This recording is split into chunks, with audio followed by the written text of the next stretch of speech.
Time's up. Admiral. Here it comes.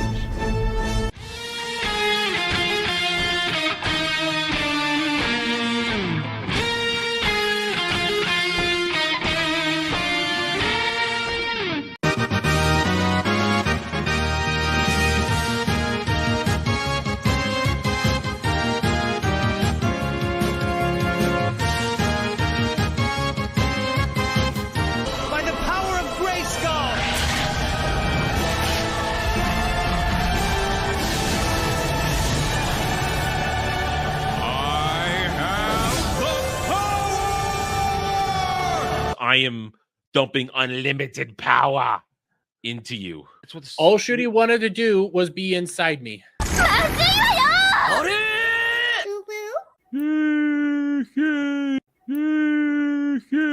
It was one of the first James Bond movies I watched, so I have a bit of a connection to it. And that's Dermy's excuse. Fuck. It was their first date, Adam. Shut up. I will stop bringing it up.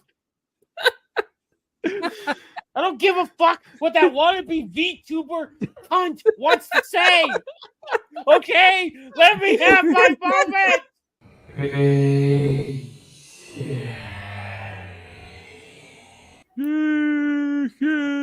Dude, that's like a test of strength. That's not gay. That's like I'm gonna grip you. I'm gonna grip you harder than you grip me. I wonder what the championship belt would look like. Just like a big ass. It'd be my penis wrapped around their waist.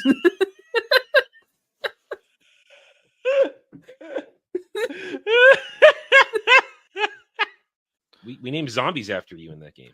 Yeah, rightfully so. Yeah, I mean, they're these big fat bloaters that sun themselves and they just lay there. Yeah. Oh, those are the things that come out of my rainbow's ass. Adam, you being Worf is cultural appropriation. I won't cultural appropriate my dick. I don't care.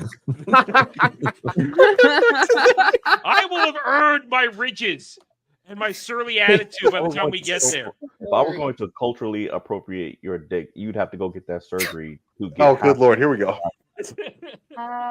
Yeah. That is just. Oh god, those eyes, dude. Those eyes, man. Those eyes. Pretty eyes. I'm not looking at them eyes right now. You know what? I know, but she is a total package. She is a total package. I usually think Ryan. I usually think Ryan is very cringe when he says this, but she can shit in my mouth. Whoa, Dermy! Why do you have to ruin this? What the fuck? Why Ryan says that shit. Fuck, Ryan says this shit. If Ryan jumped off a bridge, would you jump off a bridge? But you just for her, yeah. Would. Here we are worshiping this beautiful woman, and you're talking about German shit eating. I mean, come on. Listen. I will drag my ball sack. No. Listen. 100 miles worth of Shut the fuck up. Broken glass, salt, and lemon juice just to smell her farts. We're not on your goddamn stream. We're on Adam's stream. We're wow, respect the man's house. You don't take shit in his goddamn fridge. They warned us about people like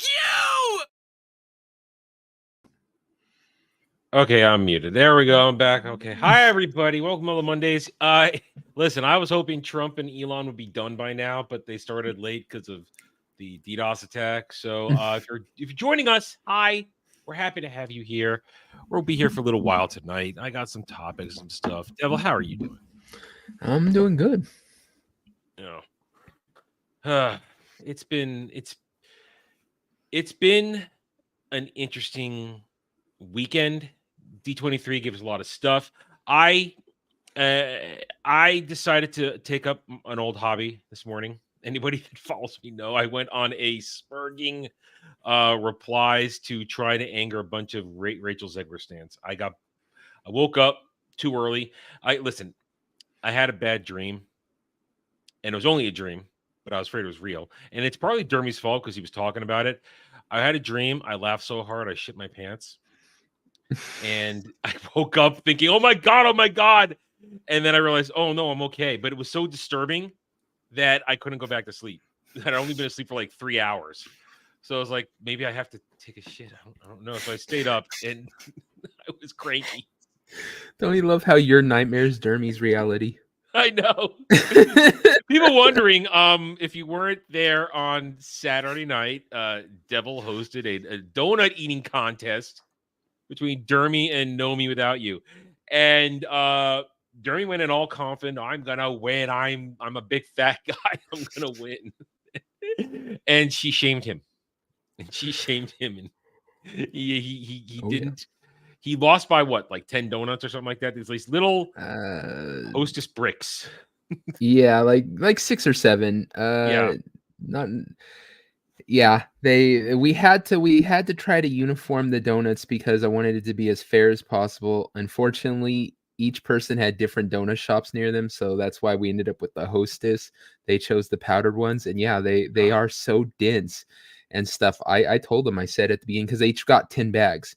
I told them, I said, you guys are way overestimating how dense these things are in your stomach. I said, I bet you guys don't get through 4. And that's exactly how many Nomi had, and Dermy was 6 away from getting 2.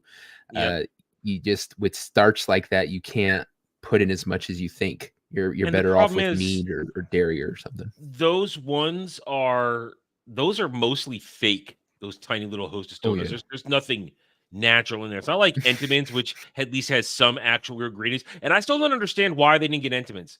Entenmann's has existed for 125 years and is in every supermarket and gas station. Yeah, I would have got the chocolate Entenmann's. They're delicious. Yeah. Or like certain, or like you could get the plain ones. Even the plain ones, it's like a 13 count, and like it's like an even, like it's like a bigger dozen in there. But they got the hostess ones. I didn't understand that. I was like, why do you have the hostess ones? And they did it, and Dermy was so confident. He's leaning back. He's popping them in. I'm eating the donuts, and then you saw it happen. The wall hit, and he's like, and then he's taking half bites, and he's slowly. What are you doing? The camera is just too close. It gets moved around when I mess with it. It loves you, Devil. The camera loves you. I don't like it being right up on my freaking face.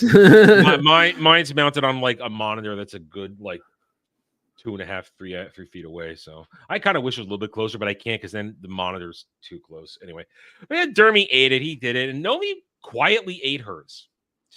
And then she took my advice. It was given to Dermy. She started double fisting them. Because Shock was talking shit, and so she's all like, "Oh, really?" And then she started taking them 2 at a time. That's the thing. Shock was more angry that Dermy lost than Dermy. Yeah, he was pissed. He took it personal. He's almost as competitive as Green is. Yeah. And so it was funny, and Dermy did the stupid thing of also drinking hot sauce in the middle of it. Yeah, I see what he was trying to do. You get flavor fatigue when you eat something, the same thing over and over again. Your body starts to hate the flavor, and it starts to actually become really hard to take in. I get what he's trying to do by putting salty hot sauce in there, break that up and stuff. Professional eaters will usually have like soda or something like diet soda to break it. But it's bad to do with hot sauce, especially really hot sauce when you're in the middle of an eating competition. It's probably not the best choice he could have made. Yeah, and so it was so strange, and then he died. He literally died at the end and just left. And then we get this comment, which brings me to my dream. Why I think it was in my head at some point on Sunday. He wakes up, or maybe it was Saturday, and then he talked about it more later. He says, "Yeah, I woke up and I was lying in bed and I started to fart, but it was more than a fart." This is about Saturday, and we're like, "What, did you shit your pants?" Like, no, but it was like groundhogging, and I had to waddle to the bathroom. Like, I replied to that. I think it was Steve that he was talking about it, and I'm pretty sure I replied. Let me see if I can find it. Go ahead and continue. What I replied. Well, with. and that I think that just got stuck in my head because listen, one time in college I was really, really drunk, and everybody went outside for a smoke break, but I just went outside because otherwise I would have been left in the room alone. And we're all standing there, and I'm drunk, my sensations are feeling all weird, and I just let a fart rip. But because I was drunk in my I guess body was not finely tuned, it felt like something was trickling down my leg. And I went, uh-oh, I think that was more than a fart. That line haunted me for another 2 years. I think that was more than a fart. Of course, I quickly went back. There was nothing there. It was just a fart. And I imagined I'd shit my pants. But listen, I only shit my pants once, not counting, potty training, shit like that, in my entire life. Only once. I was in Florida. We were visiting my grandma in Fort Lauderdale, and we were in Publix. And I was waiting for my mom to finish checking out up against while I was up against the soda machine. I was checking out, and I let one rip, and I didn't know it was a shit. And I think I'm like 7 or 8, and I didn't know. And I suddenly realized I just my tidy whities just filled up. I was like, and we go in the car, and I'm so embarrassed I don't tell my mom. And she goes, "Do you smell duty?" I go, "No." And we get home to my grandma's house, and I go right in the bathroom, and I think I'm in so much trouble. I was not in trouble, but I thought it was gonna be so much trouble. And I'm standing in the sink trying to scrub shit out of my underwear. There's stories you don't need to share, man. Just saying. I was a child. It's okay. It's not like I was 23 and I shit my pants. You're a 7-year-old. Okay. It happens. It happens. Listen, I'm not embarrassed. I'm a kid. I was a kid. So I'm not Dermy lying in bed 2 days ago, nearly shitting my pants. Okay. I'm not that's a difference. Okay. I'm a kid. All right. Here's the. So Steve wanted me to check because Dermy. This is after Dermy admitted he almost shit his pants. So I told him that she's fine. Hold on, I go back. Okay. And so Dermy says, "I didn't shit myself. I almost shit myself. There's a difference." And oh shit, clicked the wrong place. There we go. So yeah, I didn't shit myself. I'm so proud of the boy. Yeah. Way to keep that hand on the opening until you got there. Keep it from happening. Listen. Oh, hey, hang on. Listen. Listen. I was a child, and it's a funny story. Okay, it's a funny story. Yeah, anyway. There's a lot of stuff I did as a kid. I don't need to tell people about, man. Listen, it's just you don't need to. I was 7 years old. I'm not embarrassed. I was 7 years old. It was an accident. It was an accident. The only time in my life I shit. Only time in my life I shit my pants. Okay, only time in my life I haven't shit. He's willing to admit. Yeah, I'm not good. All right, we got some stuff to talk about. One story tonight. We have to wait until Samuel gets here, because it's specifically meant to make him cry. It made me cry already. I've already kind of dealt with it, but I think he's still dealing with it. We got a couple other things, though. Let's start with... All right, you know what? Let's start with this one. Yeah, let's start with this one. We're fresh off of D23, and now there are rumors swirling about what's going to happen. Now, this is a complete rumor. It's coming off a freaking Discord, so I don't know if it's true. But if it is true, it just shows me that MCU, Disney, Marvel, they have not learned their lessons if they're trying to make Loki the center of Avengers Doomsday. I mean, it's a rumor. It's a rumor. I'm not saying it's true. But hang on, wait. Hang on. I'm checking the chat here. Hey, everybody coming in here. Sorry. It's okay, chat. It's okay. Hello, Hammock. Hello, over there. Blind server woman. What is this now? I hate to be an inconvenience, Adam. Could one of you please spell out Jeremy Wormy for me? Can you spell it out loud? I've tried to find it. Oh, no, it's Dermy. It's Dermy Wormy. DERMY W. Is it E? Yeah, he put E instead of. Yeah, because he's a retard. He's a fucking retard. WERMY. Dermy Wormy. It's Dermy Wormy. Legatus has put the link in the description. But yeah, it's Dermy Wormy. Dermy is he's our simple Jack. He's our retard. He's our retard.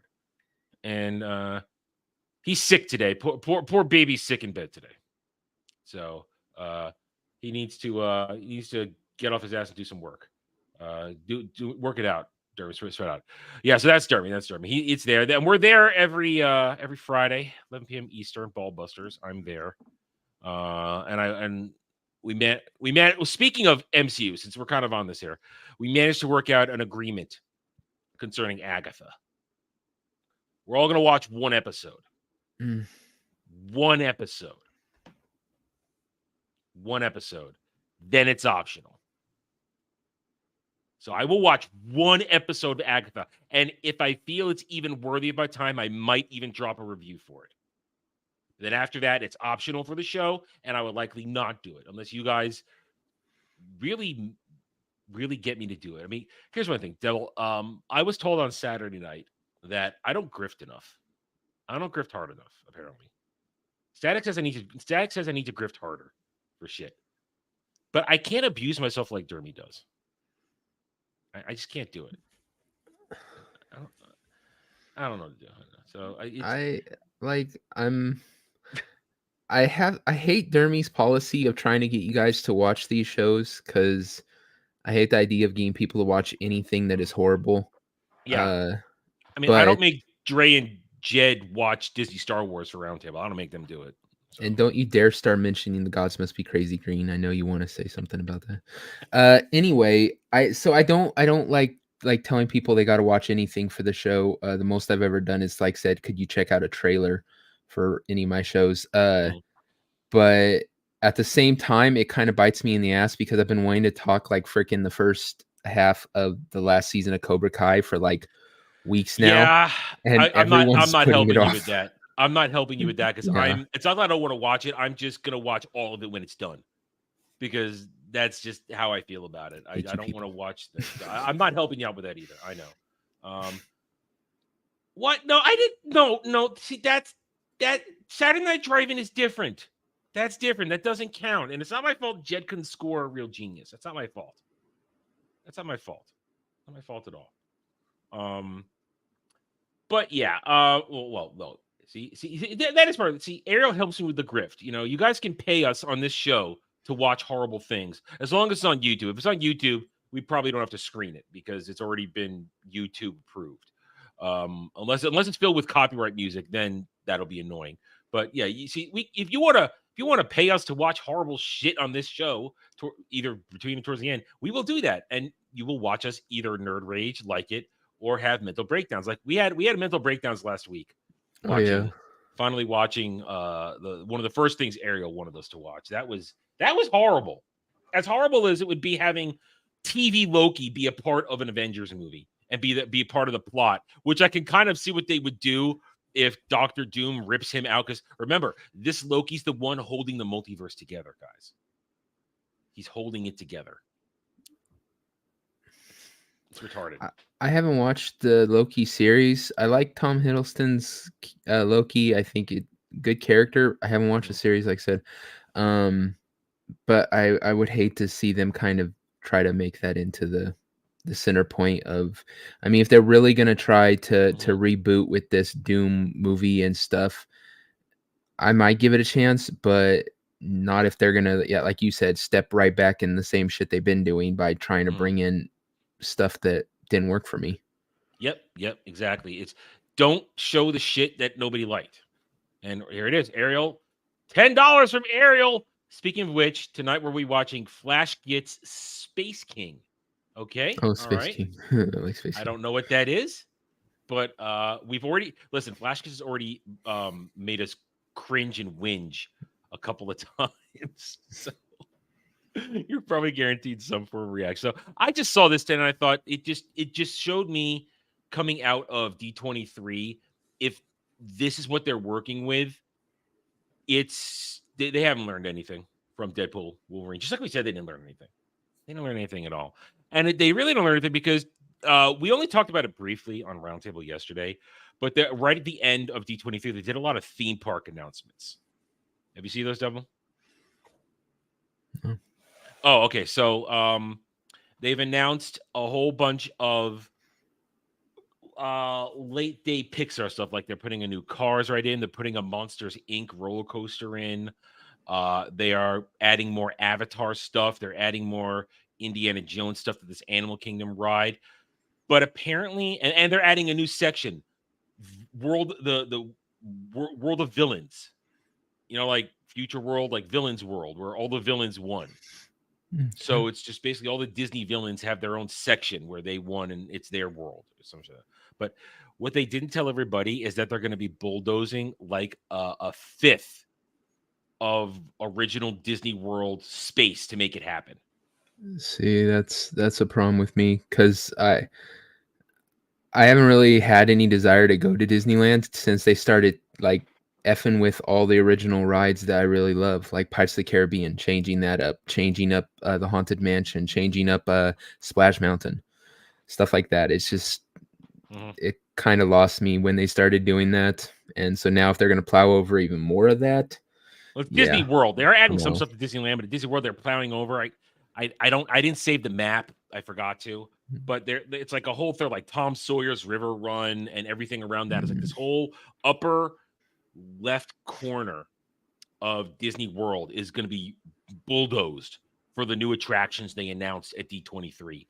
And from what I hear, it's causing some sort of rebellion amongst the Disney park enthusiasts.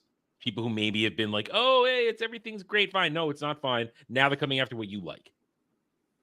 It's just, I am completely not surprised, I guess the best way to put it. I'm not surprised that they have no respect for what's there, because it's where all they know is push shit that somebody says, hey, let's do this, but they don't look at who really likes this stuff. And they can't even make new stuff, because you mentioned Splash Mountain, which is now Tiana's Bayou at Disney World. It's broken. It's been broken. And it's having its grand opening any minute now, and it's still going to be broken. Yeah, Arrow's talking about it. I mean, they changed all this stuff. Tiana's Bayou doesn't work. They changed the Pirates of the Caribbean stuff to remove misogyny and inappropriate things. They don't understand that that the magic that made it possible to be Disney, that doing this kind of stuff is sucking everything out of it now. Sucking all out of it. And I lean to the theory that I've seen in the past, I would say 72 hours, maybe 48, more accurate that their sudden announcement of these things was in the works solely because of Epic Universe and what's about to happen with that they're going to take that bigger slice of the pie with everything else going on, especially because it looks like they might open a few months early next year. Instead of spring, they'll be opening in late winter. So, and everybody's excited about this stuff. They're really excited about that. And you know what? More power to Universal. I mean, I'm not much of a theme park person anymore. I don't have kids. I don't have a girlfriend who's gonna make me go to this shit. So I got to experience all the actual stuff when I was a kid. So I'm not really hot on it. And of course, I don't even live near it. So there's no point in me even considering getting a pass or anything like that. So I'm not into what's going on, but I like to see it because it's competition. I love competition. Competition makes everything move.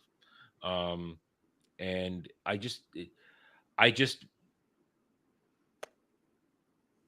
wish it didn't have to happen. And yeah, $78,000 for $2. Skip Disney, go to Universal. And that's what everybody's kind of doing, I think, in the end. I mean, Devil, are you? I know you're in California right now. But if you had the opportunity, would you be into the Epic Universe? What they're doing right now?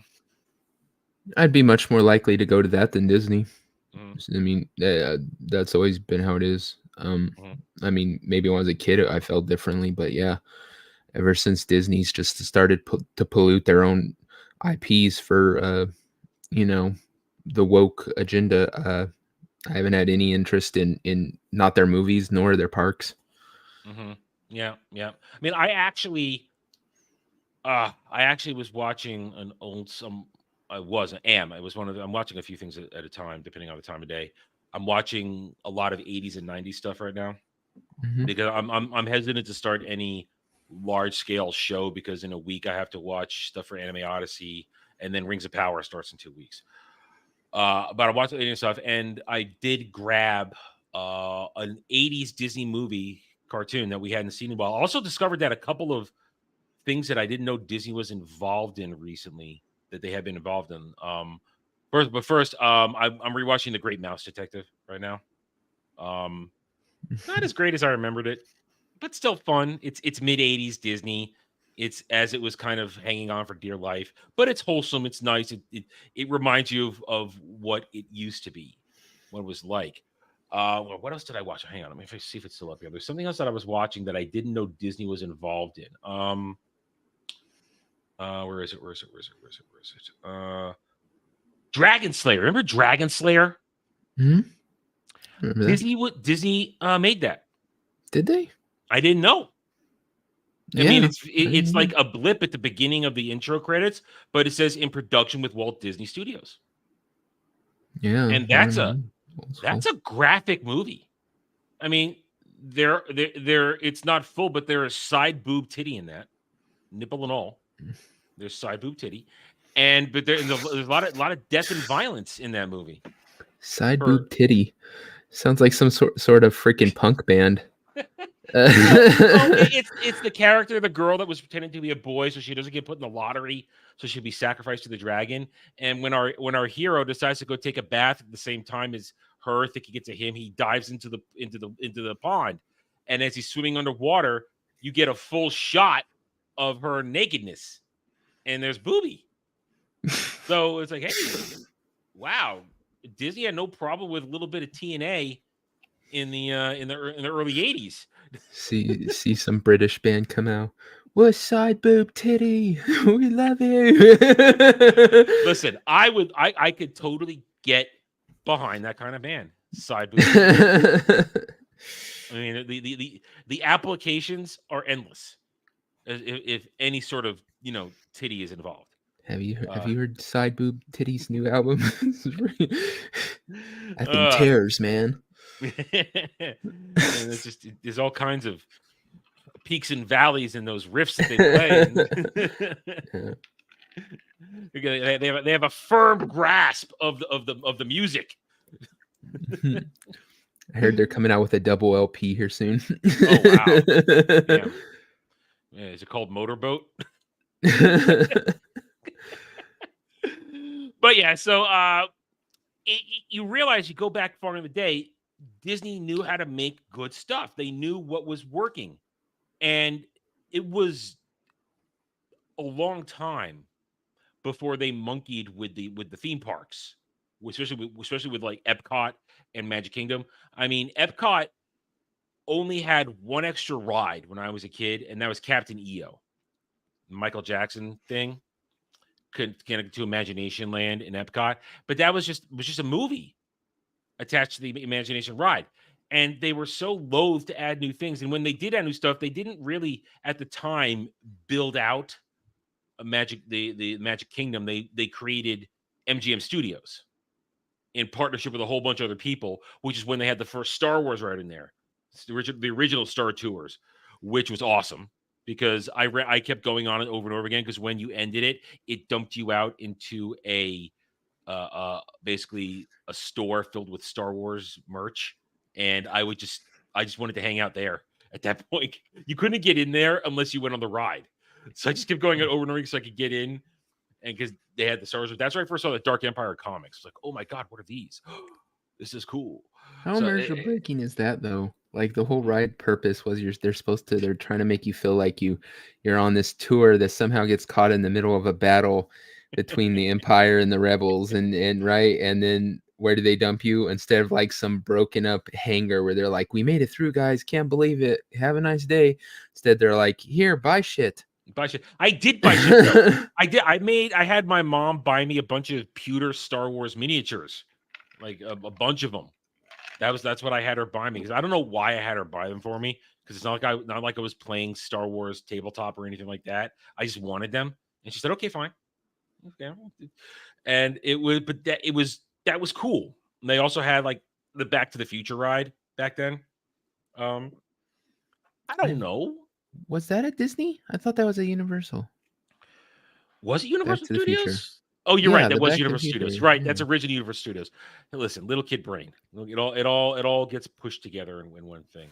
I don't remember the ride itself anymore. I'll be honest. I don't remember the ride anymore. That was back in the day where they just kind of they dropped the end. The thing just moved you a lot and didn't go anywhere. It was like the screen. If you looked at the screen hard enough, you could kind of believe you were flying and maybe get moved along with it. And if you didn't, you looked around and you were instantly broken from the immersion. But I like the Indiana Jones one. Did it's you so ever go on that one? spectacular. But it doesn't hold up. Like the Mm. last time I went there, it was Oh wait, there's an the actual ride. animatronic. Yeah. Oh no, As Disneyland, they have an actual okay. ride, but the animatronics like they just don't hold up. They like they look real bad. They're like no facial expression to it. So it's Indiana Jones's voice, and it's like moving like this. And you're like Indiana Jones is having like a stroke. See, I only Indiana Jones thing I ever knew was the Stunt Spectacular that was at MGM Studios. Which I saw it once. It was cool. It was cool. I mean, it's the escape scene where he fights the guy under the plane and the propellers chop him up, and it's that. And it was all right. It was all right, but it was still fun. And that's we're talking what, at least 25, 26 years ago at that point. And it's a different world, a different Disney. Back then, it's still Michael Eisner. He just wants your money. Bring money. That was basically the subtle read between the lines thing is everything Michael Eisner did. Bring money. That was it. They just wanted your money. And you know what? My mom, not me, my mom was happy to have that arrangement because it was still an experience back then. Now it's not. It's not. And there's the result. You get all this crap going on, all these terrible movies, these terrible shows. And it's just ridiculous because what we have now is the countdown to like the end. Well, the end. I don't know, not so much the end, but all these horrible projects next year. I mean, I've been talking about it a couple of days. The Snow White stuff with Rachel Zegler. It looks so bad. I mean, I'm not going to make you guys watch the trailer again. We watched it yesterday. We're not going to do it again. But it's what is this now at this point? What is this? It's worth it. It's terrible. What? There was only listen, we're talking my little kid times. There was a ride inside the Epcot Dome that was really slow and boring. When I was a kid, there weren't a lot of rides at Epcot when I was a kid.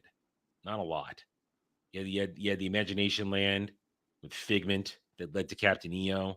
And then there was the ride inside Epcot. Epcot, back in the day, Epcot was for the adults. It was for the kids. It was for the adults because you had all the different country sections. You had the scientific stuff. You had the exploration. It was for the adults to come and hang out after the kids were spent from running around the Magic Kingdom for 8 hours. And because I remember my mom telling me that once the one time we actually stayed in a hotel at the Magic Kingdom, after I was done, they went and hung out at night at Epcot Center. It was actually a really great place, walking between all the international lands and all that kind of stuff. It was a good experience for a calm evening for the adults. But back in the day, that's what Epcot was. And I remember, yeah, I'm talking about Epcot, Florida, not Epcot, California. I'm talking about Epcot, Florida. Yeah, Ariel, Snow White's coming out March 25th, March 2025, March 21st. Yeah, it's coming out. We've been talking about it for since Friday. It's official. They are dropping it. I will be reviewing it. I'll be covering it. I'll be making all kinds of fun on it because it needs to be. And we're going to. I know some of us are going to do our damnedest to try and be blocked by Rachel Zegler during that period of time. We're going to make a go at it. See if we can get the block. Listen, I have no shame. That woman's a horrible woman. She deserves every bit of attention she wants. We're getting too negative here. We need to do something fun. We're being too negative. Going down bad rabbit holes. Let's I want to say that for Samuel. All right, let's do this one. Here's a fun one. Okay. Pick one from each row, Devil. Let's do this. Pick one from each row. Ooh. Yeah. I hate these ones. They're so hard. Breakfast you can go first. burrito, You can go pancake first. platter, steak and eggs. Let's go steak and eggs just because then I get the steak. Okay. Not really care too much about the eggs. I'd go the breakfast burrito otherwise, but steak and eggs. Burger, I guess. And cheesecake. Cheesecake. Yeah. Wow. So C1Z. All right. See, I'm gonna go B. Good. Well, I do like steak and eggs. Something about pancakes and bacon and eggs. I love pancakes. It's that's I don't mind steak and eggs as a breakfast, but I want that breakfast experience. So I'm going with the pancakes, the bacon, and the eggs. I'm with B. I'm also going with the burger, but I got to get that cheese off of there. I got to get that cheese off there. I don't want cheese on my burger.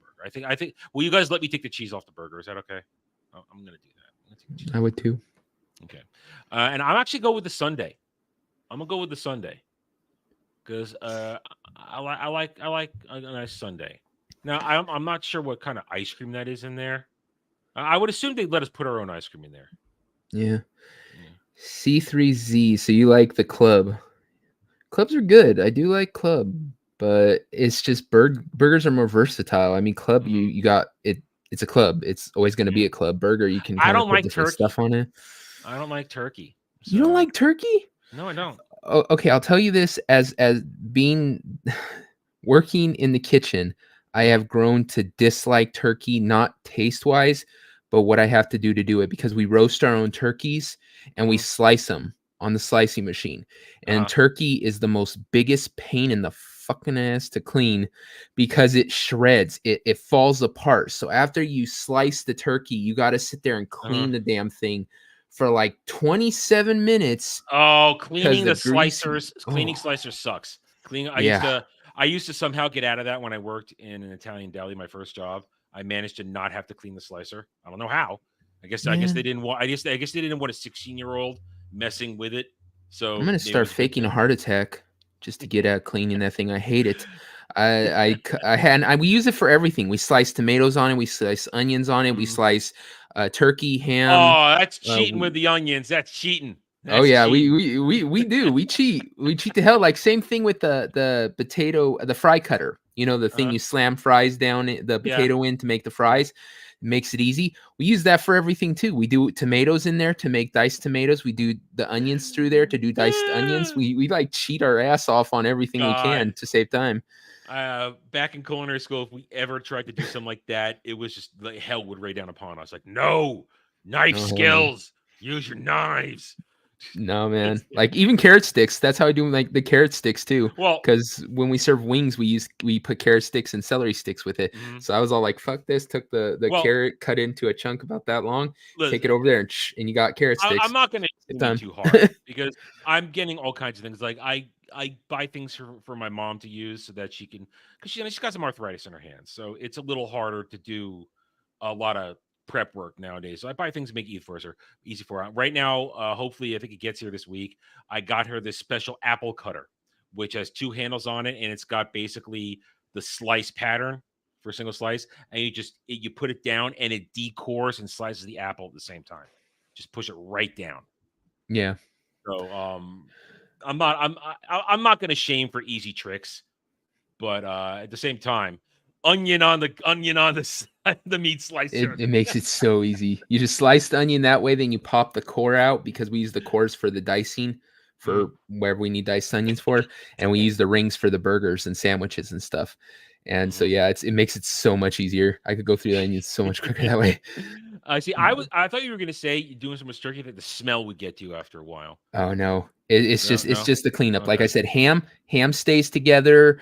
When we slice the roast beef, we actually slice prime rib for our roast beef. Okay.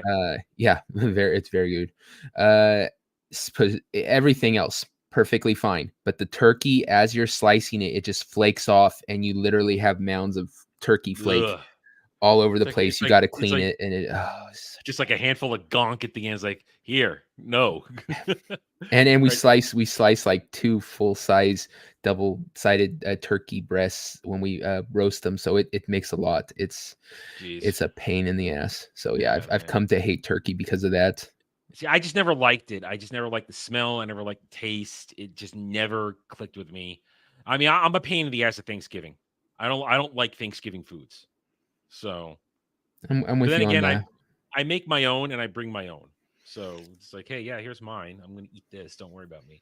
All right, let's see. Ariel goes with a B3 and a Y. So that's she's lining up She's right with with the you. pancakes. She's going with the except for the club club. and the fries, and then she wants the cheesecake like you do. Well, we know Ariel likes. No, she wants why? She wants the Sunday like Why? you. Sorry. I was looking at Gal's one. Yeah. Sorry, I was looking at Gal's one. Sorry. All right, so she's with me. She wants a Sunday because Ariel says that chocolate cake. Yeah, that's too much. It's too much chocolate. That's chocolate. Oh no, it looks like it's caramel drizzle on there. It looks like caramel drizzle. That would still be too much. That's too much. I'm all Adam for a is little. a Chandler noted. You're pooping on Thanksgiving. Hey, I get that. All right, I understand that joke. You know what? Whatever. Let's. All right. Okay, well, fine. We'll criticize Gal now. All right. She's with the steak and eggs. Gal likes a meaty breakfast. Then she wants also the club with the fries, and then she's going for the cheesecake. I don't like cheesecake either.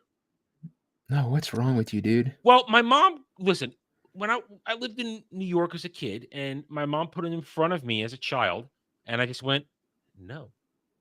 I just went no. Just went And- no. No. So I Adam's didn't like it. catchphrase is his 80s sitcom catchphrase. No. No. I like that. No. But I mean, and listen, that we're talking Manhattan cheesecake, like the best bakeries of the time in the 80s, like all the Jewish bakers and shit like that. So that was the best of the best, and I still went no. So I just don't like cheesecake. I have vivid memory of what it looked like, smelled like, and I'm like, yeah, carrot cake, cheesecake. I just didn't like any of it. None of it at all. I don't know. Legatus wants he wants the pancakes, he wants the burger, and he wants Legatus likes the chocolate on top. Legatus likes chocolate on chocolate. He's into that. A lot of heavy I'm trying to make a chocolate sex joke here and I just can't get there. I'm gonna move on. Well, you can't think of belly consequences in these things, man. There's no belly consequences in these questions. These are if you had no consequences to it. I mean, this this is my whole meal. I mean, this is a day of this is like you're on vacation and this is your meals in one day, you know? Yeah. Or I'm having the full powerful breakfast. I'm gonna have the big thing. Okay. I was gonna say if we're going for if there is the consequences of it, then all I can eat is the jalapenos off of A, the lettuce off of 2, and one of the cherries off of Z. You know, but yeah, I mean, no consequences. Yeah, listen. All right, listen.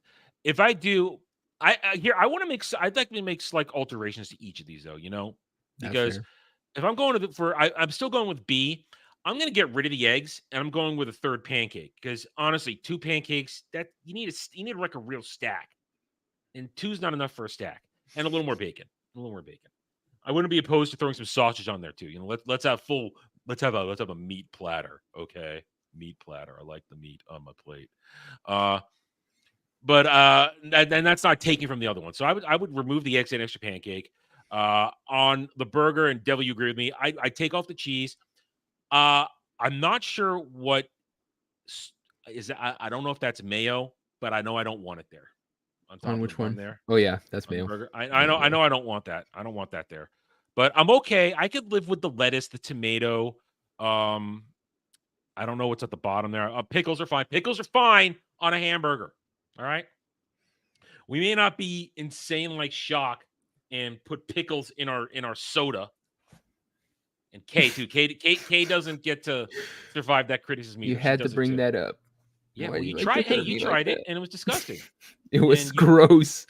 you Oh, you did it for all of us, and I appreciate that because I don't even have In and Out over here, so I can't experience it. And I hate Dr. Pepper too. I know now I'm a heathen again. I'm a heathen all over again.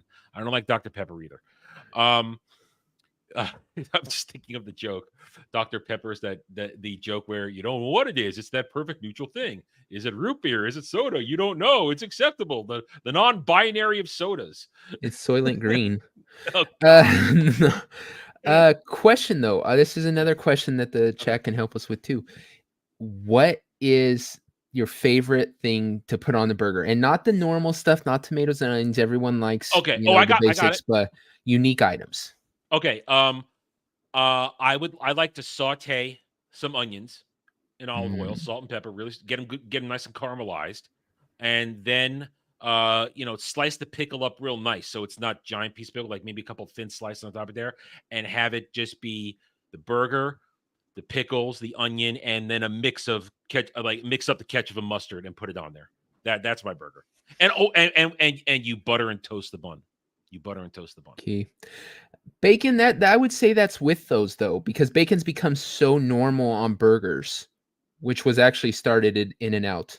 I'm not in now. A&W. A&W was the first people to put bacon on burgers in a professional setting. California brand. I actually grew up really close to the very first A&W restaurant, like See, one town over. see, I don't really like to mix my meat. You know, I don't. I like. I don't like. Yeah, I was hoping to get a reaction. I don't like to mix my meat. I like to keep my meat separate. You know, if I'm gonna, it's that whole thing. I mean, Samuel, you can understand this. I don't want the flavors competing. I want to savor each individual flavor. You don't want the tips to touch. Well, that too. I mean, I don't want my bacon touching my hamburger tip. That's gay. Well, we'll get back to everyone's choice on the unique burger items, but I have a bone to pick with Sam. He done pissed Green off, and now she's putting out more than one cat meme. Oh, I saw the latest one, the little fluff ball walking on the bed. No, now she's put out another one because Sam had to go and poke the bear. Sam had to go and pick a fight. Look, I saw a really pretty spider, and I thought I should share it. Oh, I'm glad I didn't see that. I saw a blue video. and metallic. Oh my God! I don't want to know. I don't want to. No, dude.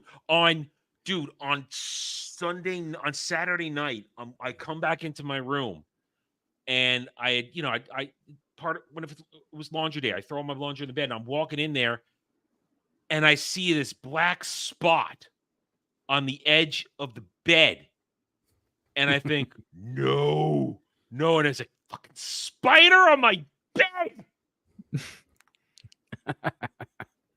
It took hours once it was taken care of for me to settle down. Wait till you find out how many of those things you swallow in your sleep. No, doesn't happen. Doesn't happen. Flavor enhancers. Does not happen. My mouth is closed when I sleep. You wish. No, I'll give you one better. I've woken up from a sleep, stumbled into the bathroom, groggy, that haze you're in when you're trying to fully wake up, clicked on the light, I think I was putting stuff on my toothbrush, some toothpaste, and I look up, spider on my neck. Yep, just chilling there. I looked and was all, what the whack, smacked it off into the sink and crushed it. But yeah, it must have got on me when I was sleeping and just didn't want to leave. It was the freakiest thing. After that, I swear I felt it for like hours afterwards. I was like, ugh, every hair on my body is standing up right now. Oh, it was freaky. Every single hair. I saw a video earlier today. It's part of my timeline. I don't know how it got there. Maybe it's Samuel's fault. I don't know. And at first I thought it was just some person doing like an ear cleaning technique, because I have narrow ear canals, so I can't use Q-tips to clean my ears. I got to go with peroxide and a flush. So I'm like, oh, somebody's doing an ear cleaning thing. And it looked like pouring peroxide in there. And then suddenly a fucking spider crawls out of this dude's ear. Ooh. Yeah. Oh shit! I hit my computer. That happens all the time. There was a story that Larry and I looked into last year of this chick who had trouble, like one of her ears. She wasn't hearing as well. She figured it was clogged up. She was trying to work it out. couldn't get in there deep enough to dig out whatever it was, and she got to the hospital, and they took a look, and as it turns out, there was a full-on egg sac in there, and it hatched while they were looking at it, and a bunch of fucking baby spiders poured out of the rear. It's horrible. Yeah. Oh, that's a nightmare come to life. And Ariel, I've never hidden this. I'm a full-on arachnophobe. When I was 5 years old, Yeah. I woke up in the. Go ahead. No, go ahead. Don't ever grow dreadlocks then, because they're a fucking, they attract spiders. People have spiders nest in their hair. No, Green's out. She don't like the spider conversation. She's gone. I was 5 years old, and I was up early on Saturday morning. Cartoons hadn't started yet, and they always tell you watch nature shows. So I did watch a nature show on the world's deadliest spiders. Broke my 5-year-old brain forever.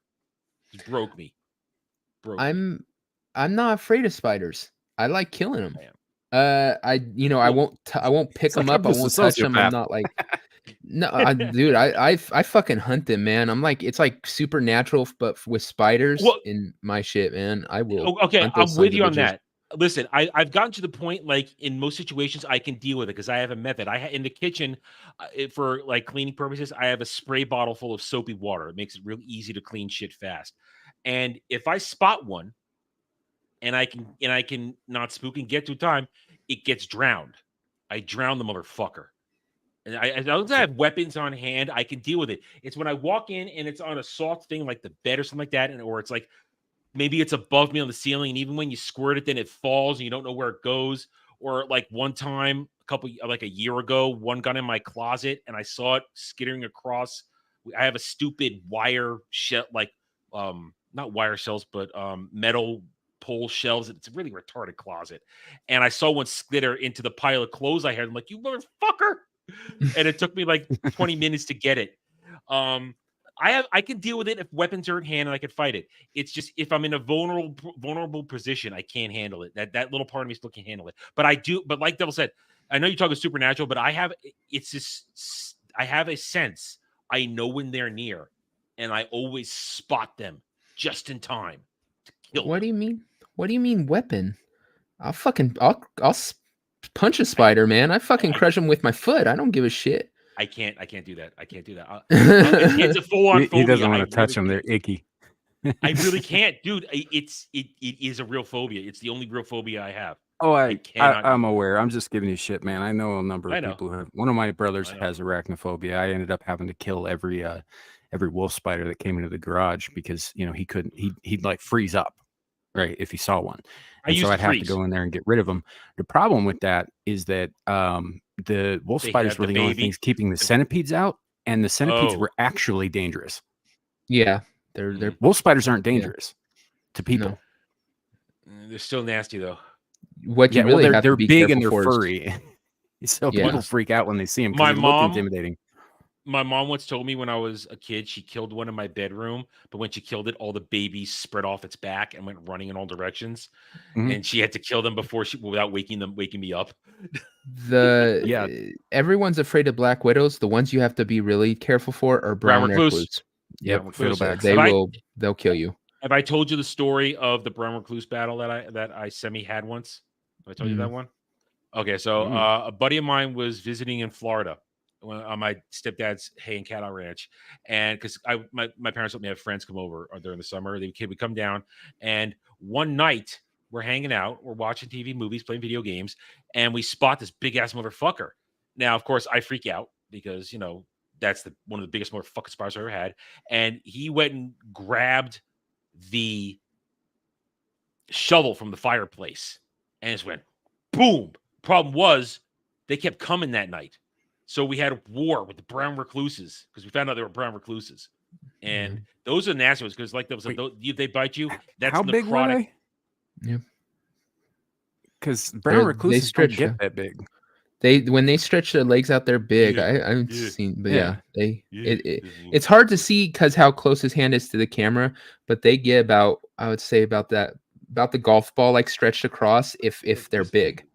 Yeah, we get them out here too, but they never get much bigger than your average brown house spider, which is really unfortunate because they actually kind of have similar markings. It's Florida, the ones man. around here they get bigger than that. It was Florida, man. They get bigger. They think everything's it's swamp, man. Ugh. No, Ariel, No, I they're haven't seen the dangerous. Flash Gets Harry Potter video. I don't think. Yeah. Oh yeah, Don't think Samuel. so. We do everything. We're watching this later on. Fair enough. Watching Fair enough. Space King. Space King. You're gonna. I've seen it. I loved Space King. I thought that one was good. But Samuel and I haven't, so yeah, it'll count. It'll count. Free. Before I forget though, like I've got a couple of like brown recluse stories too, but neither of them actually happened directly to me, but to people adjacent to me. Like one of them happened to my mother when she was like 12. So they get them in Oklahoma too, right? Along with black widows, red widows, that sort of thing. So one of the things that they always tell you not to do in the humid climates is to like leave your clothes on the floor. Right. So you get undressed, you go to bed or whatever, you get back up, you put your pants back on or whatever. And there's even odds that there's going to be something in there. And one day she put her pants back on. She was like 12 or whatever. And she got bit on the thigh. Ooh. See, like I said, that's a bit their poison it's not a neurotoxin, it's a necrosis toxin. Yeah. It breaks down tissue. Yeah. She got to it fast enough. Her mother was an army nurse, so they were able to take care of it pretty quickly, but she still has a numb spot in her thigh to this day. Jeez. And she's pushing 70 because it killed the nerves. Fine, Green. You'll stop talking about spiders, you baby. I got one more, and I'm done. I promise. I got a buddy of mine. He moved out to California, out by Oakland, and he got bit by a spider, but he didn't realize it because as you do, you're out there, you get stung, you get brambles or whatever he was doing outside, kind of yard work sort of thing, and he got bit on the arm, and he didn't think anything of it. And then a couple of days later, he was just like, "Oh, this is really starting to irritate me." And it was swelling up, and it was pussing as it does because the tissue was dissolving. So he decides about 3 days later, I should probably go see a doctor about this. So he gets there. God. And they tell him that if he had waited 6 more hours, the venom would have worked its way to his heart finally and killed him. Oh, jeez. And all that tissue on his arm just was eaten away. There is a gouge in his arm. Okay. Back to the burger thing. What is the most exotic burger ingredient that you like on a burger? Not the basic stuff that you see all the time. Yeah. I would say probably an egg. I actually like when you put eggs on burgers. Fried egg or Ariel was talking about that. Eggs. I don't understand. I don't think I've ever really tried it, but then again, I don't like sunny side up. I don't like egg yolk when it breaks and spreads on there. So I don't like that taste or that feeling. So I don't know about putting an egg on a burger. But Ariel was talking about it, and I guess it's a thing people like. I'm not going to say it's wrong. I know it's a thing. Oh, shitternet. I figured he was gone when he cut out while he was torturing us like that. I had a feeling he was gone. Well, all right, Gary, if you want to switch it, we can. It's you are the entertainment director for this. So instead of that, you want Harry Potter Flash Gets, Special Ed, and Avenge Hogwarts. So I'm going to star this so I don't lose that. And all right. So it's your choice. It's you're paying for it. So we'll do since Devil has seen the other one, we'll do Harry Potter Special Ed and Average Hogwarts Legacy Fan. Okay, we'll do those. So I've started that, and we will not lose that. So I'll come back to that later. I don't like hash browns. You like hash browns, Devil? I do like hash browns. I guess they're okay if it's all there is. I'll never turn down a potato in any fashion, pretty much. I won't pretty much turn a potato in any fashion. But hash browns. It's like the lowest of the tier. Like number one is of course fries. Fries in this kind of situation, you want fries. Good roasted potatoes because I can do them very close to fries. I like me some mash too. Like a good mash. Baked potato is nice. And other forms, but hash brown or tater tots. I'll do tater tots. You get school flashbacks, but I'll do tater tots. We make excellent potatoes at the restaurant. We use like essentially a brick of butter That's like key to it. It's like heart attack potatoes, essentially. Yeah, like So I had a friend who used to make what he called the heart attack baked potato. He'd get a baked potato. He would go to the Fixins bar in the cafeteria and put everything in there. Every single thing in there. Sour cream, butter, bacon bits, like 3 or 4 other things. And he's like, it's the heart attack. And yep, that's the heart attack, all right. Yeah, we make a big old pot full of Yukon Gold potatoes. Ooh, I love me some Yukon.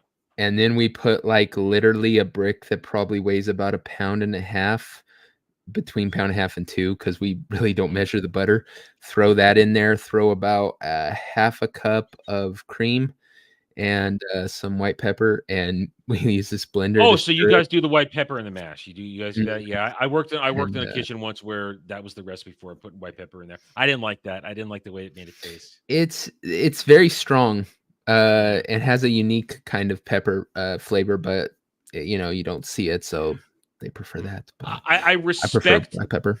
I respect the use of the Yukon Golds. To me, that's the best mash. I think those make the best mash, personally. I love Yukon Golds for mash. They're very good. Better than russet. Much better than russet. Oh, much better. It has that special flavor to it. But that much butter, how can it be bad? Yeah, and it's a softer potato too. That's the thing. The Yukon Golds are a softer potato, and it makes it for a more delicate mash. And so I applaud that. I approve of that. I like that. Horseradish and sauerkraut on a burger. Oh, I think he's talking baked potato. Oh, maybe. I'm going to assume it's baked potato. Jalapenos are good. I want Samuel to come back because we need to get his choices on this list before we yeah. Now, I'm not against a chicken sandwich. I'm not against it. I just think these toppings are not good for a chicken sandwich. I just, at least not like this. I don't want to apologize. Also, how do you feel about raw onions on this stuff, Devil? How do you feel about raw onions in these things? I like raw onions. Yeah, really? I put them on sandwiches, burgers, chicken sandwiches, hot dogs. I love diced up onion on hot dog. I know some people get indigestion from eating raw onions. You get heartburn, indigestion. I don't get that, but I don't like it. I don't like the idea of really eating raw food. Period. Raw onions are the devil, huh? That's okay. Okay. Oh, yeah. See, she didn't go anywhere. Yeah, she's still here. Here I felt guilty because I'm all like, man, we chased her off with her biggest fear. She's probably hiding in her closet, scared out of her mind, and she's gonna hurt us later. Another cat meme gonna come out here in a minute. It's gonna be my fault. That's a you problem. I'm the cat memes. They don't. One, they're not directed at me, but also they don't bother me because you know what? I kind of do appreciate the occasional timeline cleanse of a cat on the Twitter, especially with all the shit I see. I see all the Stan weirdo shit once in a while. Oh, look, fluffy kitty. I'm okay. The way I even got on that I think is completely unfair. I made a joke one time and she threatened to put me on the list. She's all like, I'll tag you in this too if you don't shut up. So I shut the fuck up. I didn't say another thing. She still tags me in that. She drawed me into that thing unjustly. Well, Gal, remember how this works. You can tag me and stuff, but there's like a basically 1 in 3 chance I'll actually see it. Remember that, because I don't look at my notifications. You know how it works. Like, I replied to one random thing she posted today, and I know she went, why did Adam respond to this? Because it was random. Completely random when I see shit. It's you guys will your stuff you guys post will appear in my For You timeline, but it's random. I never know what's it could be from like 7 hours ago when it first appears for me. So you could tag me in it and we'll see what happens. I mean, I don't care if my notifications get flooded because I don't look at them. The only things I look at are my homepage and my DMs. That's all I look at directly. I don't look at anything else. That's why I feel do that. You can't. The red dot. That red dot fucks with my head, man. If whenever you get, or not red dot, the blue dot, sorry. The blue whenever dot. you get notifications or something, like if a dot is on something, I have to click on it. I have to get rid of that freaking dot. Whether it's a red dot, blue dot, it doesn't matter. It's maybe the because dot. I've only been on Twitter for a couple of years, but my OCD doesn't register that. It does not register the blue for dot. me, man. Yeah, the only blue dot I have to click on are my DMs because I'm like, is it somebody telling me something about a stream? Are we fighting with Dermy over something? Are we making fun of Cloud? Or am I getting a death threat? You know, I gotta see. I gotta see what's going on in there. That's the only thing I do check. I would turn off the notifications. The only problem is then I won't get ones I actually do need. You know, there's plenty of times where I'm communicating with you guys to set up the show or something like that, and it's like I need to know the second you get back to me so I can. So I have to keep notifications on. But yeah, if a dot pops up, I have to click on the freaking app, no matter what app it is. Yeah. Man, the shitternet must have really gotten him. He's not back yet. He's usually back after a couple of minutes when it dies. It must have really been bad. And I don't have. Oh wait, let me check. He might have sent a DM. Let me check. Close this for a second. Nope, nothing. Nothing here, nothing there, nothing here. That's weird. Usually he's back after a couple seconds, after like a minute, maybe two. Or at least he put something in the chat saying, "I'll be back in a minute, my internet." Yeah. Usually on his phone. So I hope nothing happened. Samuel, where are you? Like, I can't torture us with Dragon Age if you're not here. Gal took him out because he didn't mention storms. He usually mentions that if there's something going on with weather, he might go out. And remember, it is the shitternet. He does have the shitternet. It does get bad. But yeah, so I guess we're gonna have to move on from the hamburger stuff, from the food stuff, because we want to keep going here. Is the Trump Elon thing still going on? Let me reload this, see if it's still there. Yes. Oh, after space. Okay, so Trump and Elon is done. Elon's done, and now there's a lot of post talk going on. Okay, Trump Elon's over. Did you get to listen to any of that, though? No. No. I was listening until we started. It's interesting. I was more interested in that freaking EU letter coming out, them trying to freaking intimidate Elon Musk out of like doing it or something. Like, that's EU. So fucking lame, man. And then a DDoS attack right before it starts. It's pathetic. It's pathetic. Oh, yeah. God, all right, so it just ended. So we're no longer competing with the two most powerful men in the world for streaming room tonight. Had some interesting stuff. I think that it's the kind. I thought, and we're not going to get too political. I should say, I think it's the kind of conversation a lot of people didn't want to hear, because both of them, what I was listening to, and I know Gal was listening to it. They sounded very reasonable in everything they were saying, and that's not what the left wants anything to happen. They don't want Elon to sound reasonable. They definitely don't want Trump to sound reasonable. And they were calm, collected. There was nothing out of that crazy. Elon even said, the environment's good, but let's not destroy our energy industry to do it. Let's not. Well, that's always been how it is if you listen to actually or look at the stuff that Trump actually does, he's pretty moderate. He's not some radical far right crazy dude. But it's what they paint him as. And so they can't have any kind of conversation that would actually interfere with the idea of that. They need all the people on the left to see him as the absolute worst person on earth. And so anything that can interfere with that, they have to stop. And that's exactly this. It's a peaceful conversation between people. He's going to send, if people actually who think he's the devil look into it and go, hey, he's actually sounding pretty, he doesn't sound crazy. He's not, they can't have that. So I knew they were going to flip out about it. You got a few good zingers in there, though. Here and there, a few good zingers. They were funny. And it was so chill. I'll be honest. I actually fell asleep for like 15 minutes listening to it. I just like put my head back. I went out. So that's how chill it was. And yeah, Ariel's right. Trump was a Democrat for like 30 years. Yeah. He was a New York Democrat, which is back then was not anything hardcore, not like it is now. But so it was interesting. And I think it's going to have a lot of positive effects, and I was all for it. And I oh, there he is. There he is. Internet. I've been having trouble with my computer as well. Oh, okay. Not okay. Last couple of days, so I don't know. It could be that. It could be, and I think I got an update while I was at fucking work, which fucked all my settings up. So my like, my wow, money was on. Okay. No, we were like, wow, he was gone way longer than usual when the shit-internet hits. So No. yeah, my money was took on a while to get it back up. Gal choking you out, sneaking up behind you and choking you out. Yeah, cats at you. Well, yeah, we're getting into the whole cat thing again while you were gone. Yeah. She's threatening to tag me in on it, and I don't care. Hey, I didn't even start this shit. She did another one. No, that's a lie. I did. I totally did. Oh, she said 2 or 3 today. Last one I saw was the tiny little puffball on the bed marching towards the I only respond to every other one, and that's just to make some rude comment about how all cats are bastards, because they are. Anyway, all right. How you doing, Samuel? How you doing? We didn't get a chance to ask how you were doing. How you doing?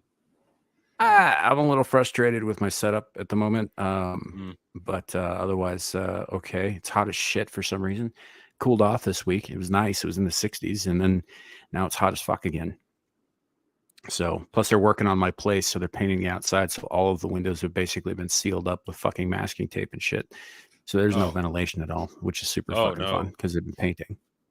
Sam's getting high off paint fumes. You know what I'm getting high off is my idiot fucking neighbor who's been smoking pot right outside the goddamn door and letting it float into the hall. There's that one tentacle that's going to do weird things you can't control. I'm gonna break somebody. This tentacle that's usually looking for other people's orifices tries to go into his own. What the fuck? Yeah. All right, so let's talk some gaming. We'll start with the softball one that I don't think really affects either of us, but is still an interesting thing that if this is true, I find it fascinating. Some GTA 6 stuff was leaked. This thing's been in development for over a decade now, or just about a decade. Costs, do you believe it costs $2 billion? Do you believe that? Holy, I don't know. I mean, if it's been in production for over a decade, yeah. I mean, wow. I could see them putting that much into it because of how much they made off GTA 5 Online. They've made a fortune off that, so I could see them willing to put that much money into a game. But that is a lot of money. Because once you get over the original, all those years, they already had probably the structure already built. So after you get the structure built, you wouldn't think it would cost as much after that. But so $2 billion sounds like a lot. That's a lot of money. I mean, this is a standalone game. This is not. It's not. Is it? It doesn't start online. I don't think it starts online. I'd be surprised. They'll have it online ready. Oh, they would have it online ready. Okay, all right. I see. I don't know. I guarantee you. I haven't played a GTA game since Vice City. That was the last time I played a GTA game. Damn. I don't think I played one since the original, which was a top-down. Yeah, your little dude running around with a flamethrower. I remember watching somebody play that. So launches in 2025 in fall. That's still a year away. The state of Leonida, I guess that's the fake place they're in, will expand over time. All right. 2 playable protagonists, Jason and Lucia.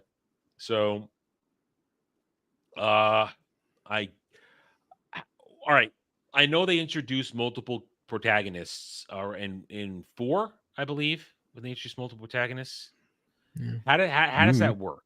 I mean, well, I think different missions you go with different people. You have to progress the story through different, like, here's this guy's perspective and going forward and stuff. I didn't play the last one, so I don't know, but I have seen where people play different characters at different times. So I think you have to play all the different of the 3 in the last one. And so I think in this one, you're going to have to play as her, then him. Sort of like Suikoden 3. Yeah. That sounds applicable to it then. Either that or it's like the same basic story for all the playable characters, but they get unique missions for that character along the way. Yeah, and I just realized Leonida is their version of Florida. I just remembered that this game takes place in Florida because they had all the Florida memes in the first trailer. So the two protagonists, a man and a woman, who are supposed to be like a Bonnie and Clyde type of thing.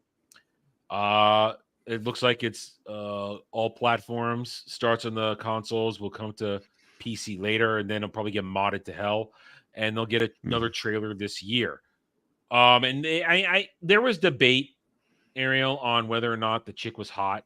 There was a lot of debate on the first trailer because sometimes we weren't sure if it was the main chick character we were seeing in something. So I guess we'll make that kind of judgment on the second trailer if they give us more. Yeah, but didn't they end up scrapping the work that was done on this a few years back and like starting over with a new development team too? And then I heard something like that, but I don't know if they completely scrapped or if they just changed the team out. But yeah. It's from what I've seen, it doesn't look bad graphically, but that's to be expected. You know, they always look pretty decent. I just don't know if I care about playing as a bunch of rednecks and a kind of, you know, white trash and meth heads and stuff. It just isn't as appealing, I guess. Yeah, I'm fine. I just sucked a bit of spit in the back of my throat and it triggered a coughing fit. Adam's over here channeling his inner Mike Myers. I'm getting verklempt. Talk amongst yourselves. A topic. Peanuts as an aphrodisiac. Discuss. God, I remember that. I haven't thought about that in a long ass time. But no, they're both Latinos. Jason's not black. We've seen Jason. He's actually, I think he's a white dude. And Lucia is Latina. She's Latina. Yeah. And listen, like Devil said, I personally have no interest in this game. I am not a GTA player, and more like I said, Vice City was the last time I played it. I never even finished it. I was renting it. Didn't even own it. I was renting it, and I just returned it and never decided to get it again. So, I know that she's Latina. Sorry. I know she's Latina, and yeah, you're right. He's not black. He's either Hispanic or he's white. Either way, they're playing up the kind of joke that Florida is full of meth heads, the Florida man kind of meme. They're playing that up, so it's going to take a lot of like, you know, not redneck, freaking white trash kind of feel to the whole thing. It doesn't matter if they're Hispanic. That's what you're going to be dealing with. You're going to be dealing with trucks and swamp and all that kind of shit. Yeah. And like I said, that just doesn't interest me that much. And when you're in Miami, it's going to be real gay. Maybe because half my family's that way. One place my family. They're swamp people. So like this, I don't really have like an issue with like the you know, diverse casting or whatever with GTA because it's always it's always like, been diverse. The last bunch of those games took place in cities like New York or facsimiles of cities like New York or LA or Miami or whatever, which are all populated by a variety of people in real life. So it's not like that big a deal, but it is kind of funny how they're like San Andreas. You know, like most of the characters were black or Mexican, and they were all gangbangers. Do you see that when San Andreas came out, because that's what came out after Vice City, and we also have like, wait a minute, and I remember saying this, I don't really feel like playing like a gangbanger black dude. I just don't. So that's kind of when I thought, yeah, I'm not interested anymore. When the series started out, it was like genuine like mob stuff, like organized crime, and then at some point they transitioned into street gangs, which is like, okay, whatever. And you were also faceless and voiceless. You were just a psychopath. You had no actual character. It's when you got to Vice City that suddenly you're playing a character that has an actual story, and they just have been expanding that ever since. Well, the biggest contribution. Oh, sorry. Go ahead. No, go ahead. Well, I was just going to say well, then okay, I'll stop talking then. God damn it! What are you? No. I'll just be. It's quick. It's a one-off. It's the biggest contribution these games ever made to gaming was actually their open world engine. which was taken and copied and put into many different games with like the mission markers on the giant map and all that stuff. Spider-Man 2 did it. There was a Jaws game that actually stole straight up from their whole engine, so yeah. Unleashed, I think it was called. Jaws. Yeah, it was fun. Like, one, gal, blow me. Two, the one of the biggest losses I think was when they did, I think it was number 5, where you're in New York, or their version of New York, and you're a Russian guy. They had like spin-off games. They had one where it was like you're a gay dude, I think, or it was Ballad of Gay. Gay Tony. Yeah, that's it. Gay Tony. Yeah. But they did one where it was a biker one, and they could have done so much better with that if they would have made that a whole game. If they would have made, because they've done the gangster one, they've done mob ones many times.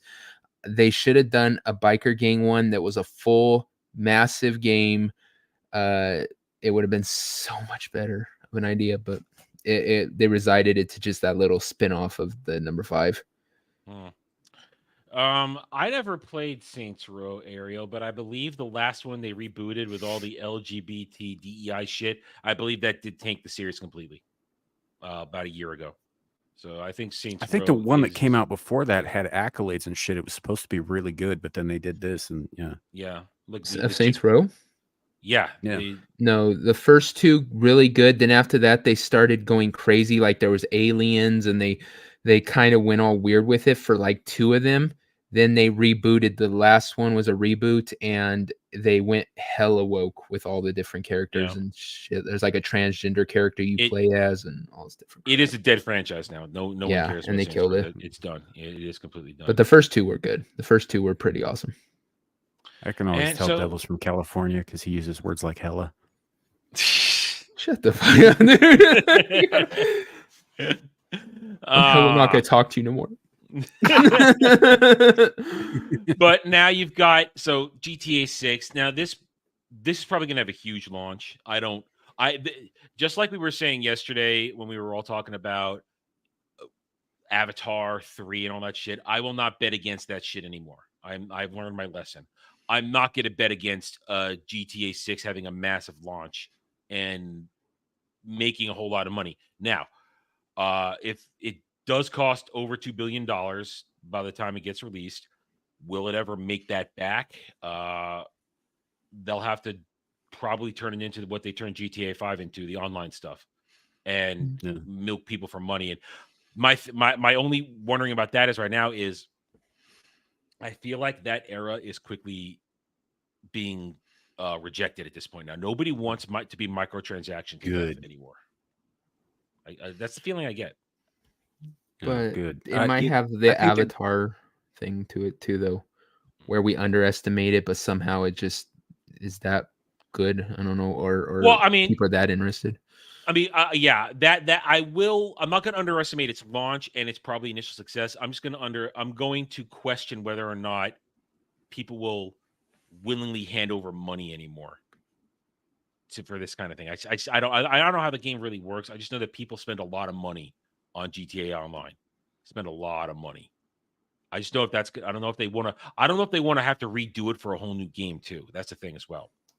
Well, they've got a gameplay formula that works. It's actually very popular, and they've got a diehard fan base who's going to look to go like fuck up some cars in 4G or whatever on next gen consoles, but and PC. But so I think they probably initially will see a decent chunk of change when they launch. But I think you're right. I think they're going to have to go to the pay to win model or the online model after that in order to keep the money coming. Because I don't know that they'll recoup their losses entirely, but they'll see a decent amount of money right out of the gate because there is a solid fan base there.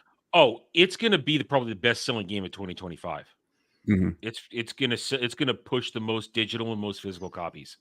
People are there, and for I guess either September or October when it releases, it's all anybody's going to be streaming for like probably a month for game streams.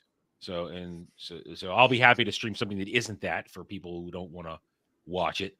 But it's good luck, Rockstar. I am not one of your customers anymore, so I'll have to rely. I mean, I'm sure somebody we know will probably play it and be able to relate to us how it goes. I'm sure. It would be a good game for Alf to do on like the Sunday idea with, because that's one of the game that made the last GTA was a game that made a lot of YouTube gamers channels. Like H2O Delirious built his channel off of a lot of his GTA online stuff.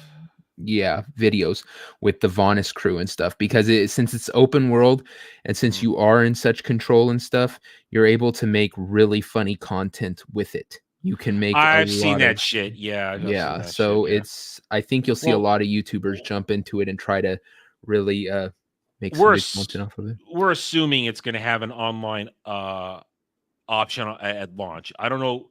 We're assuming. We don't know, Gal. We'll find out in the coming months, I'm sure.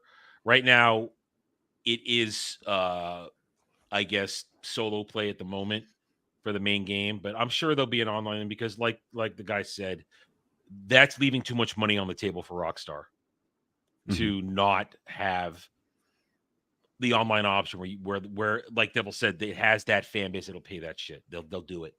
They will do it. This is their crack. This franchise is their crack, and they have to have it. They have to play it. Does Alf even like GTA though? Is that even something he plays? Hey, Static. I don't know. Hey, I haven't heard him talk about it, but the last one came out so long ago, he could have been into it, and because that was before I knew him. It came out what 6 or 7 years ago, at least. That's Rocksteady, Ariel. That's Rocksteady that did Batman and DC stuff. That's Rocksteady. This is Rockstar. Yeah. Well, we can ask him. I'd like to hear his thoughts on this, and if he'll next year put it into part of his if he'll put it into his rotation for stuff he wants to do. And if it is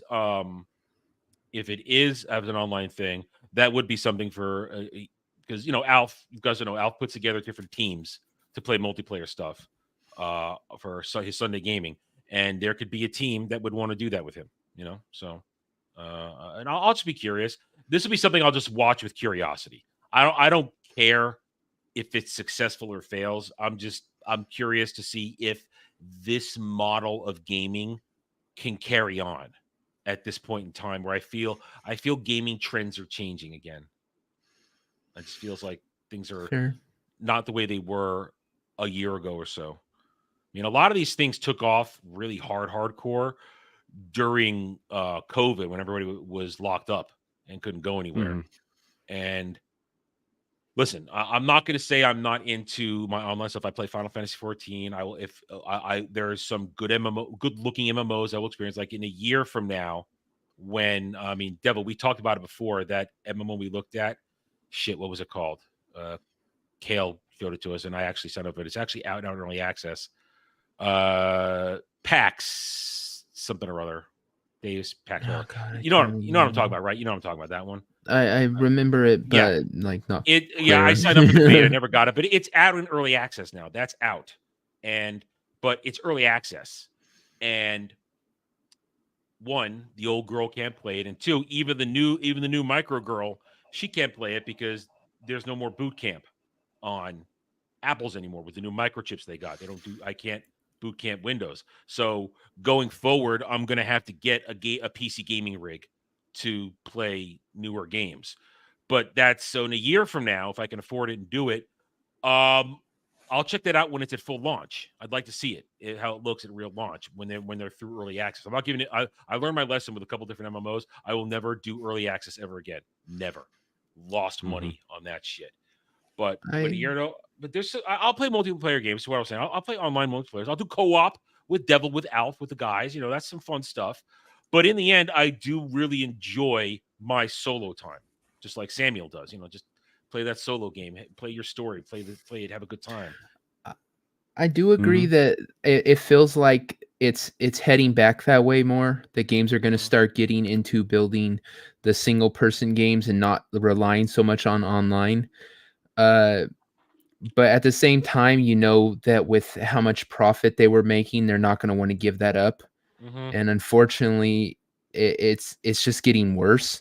Like I said, at some point you're gonna see them go, okay, you gotta pay the monthly fee to play. You gotta buy the bundles, otherwise you can't use all the guns or all the material stuff you need. Yep.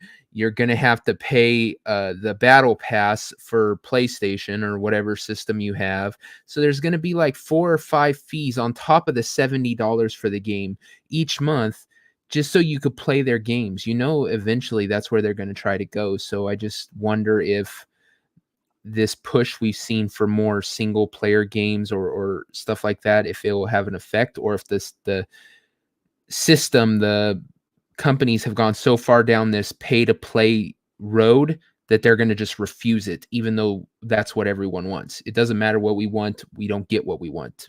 That's how it is with most of these things. So I just wonder if they're going to fight it. You're right.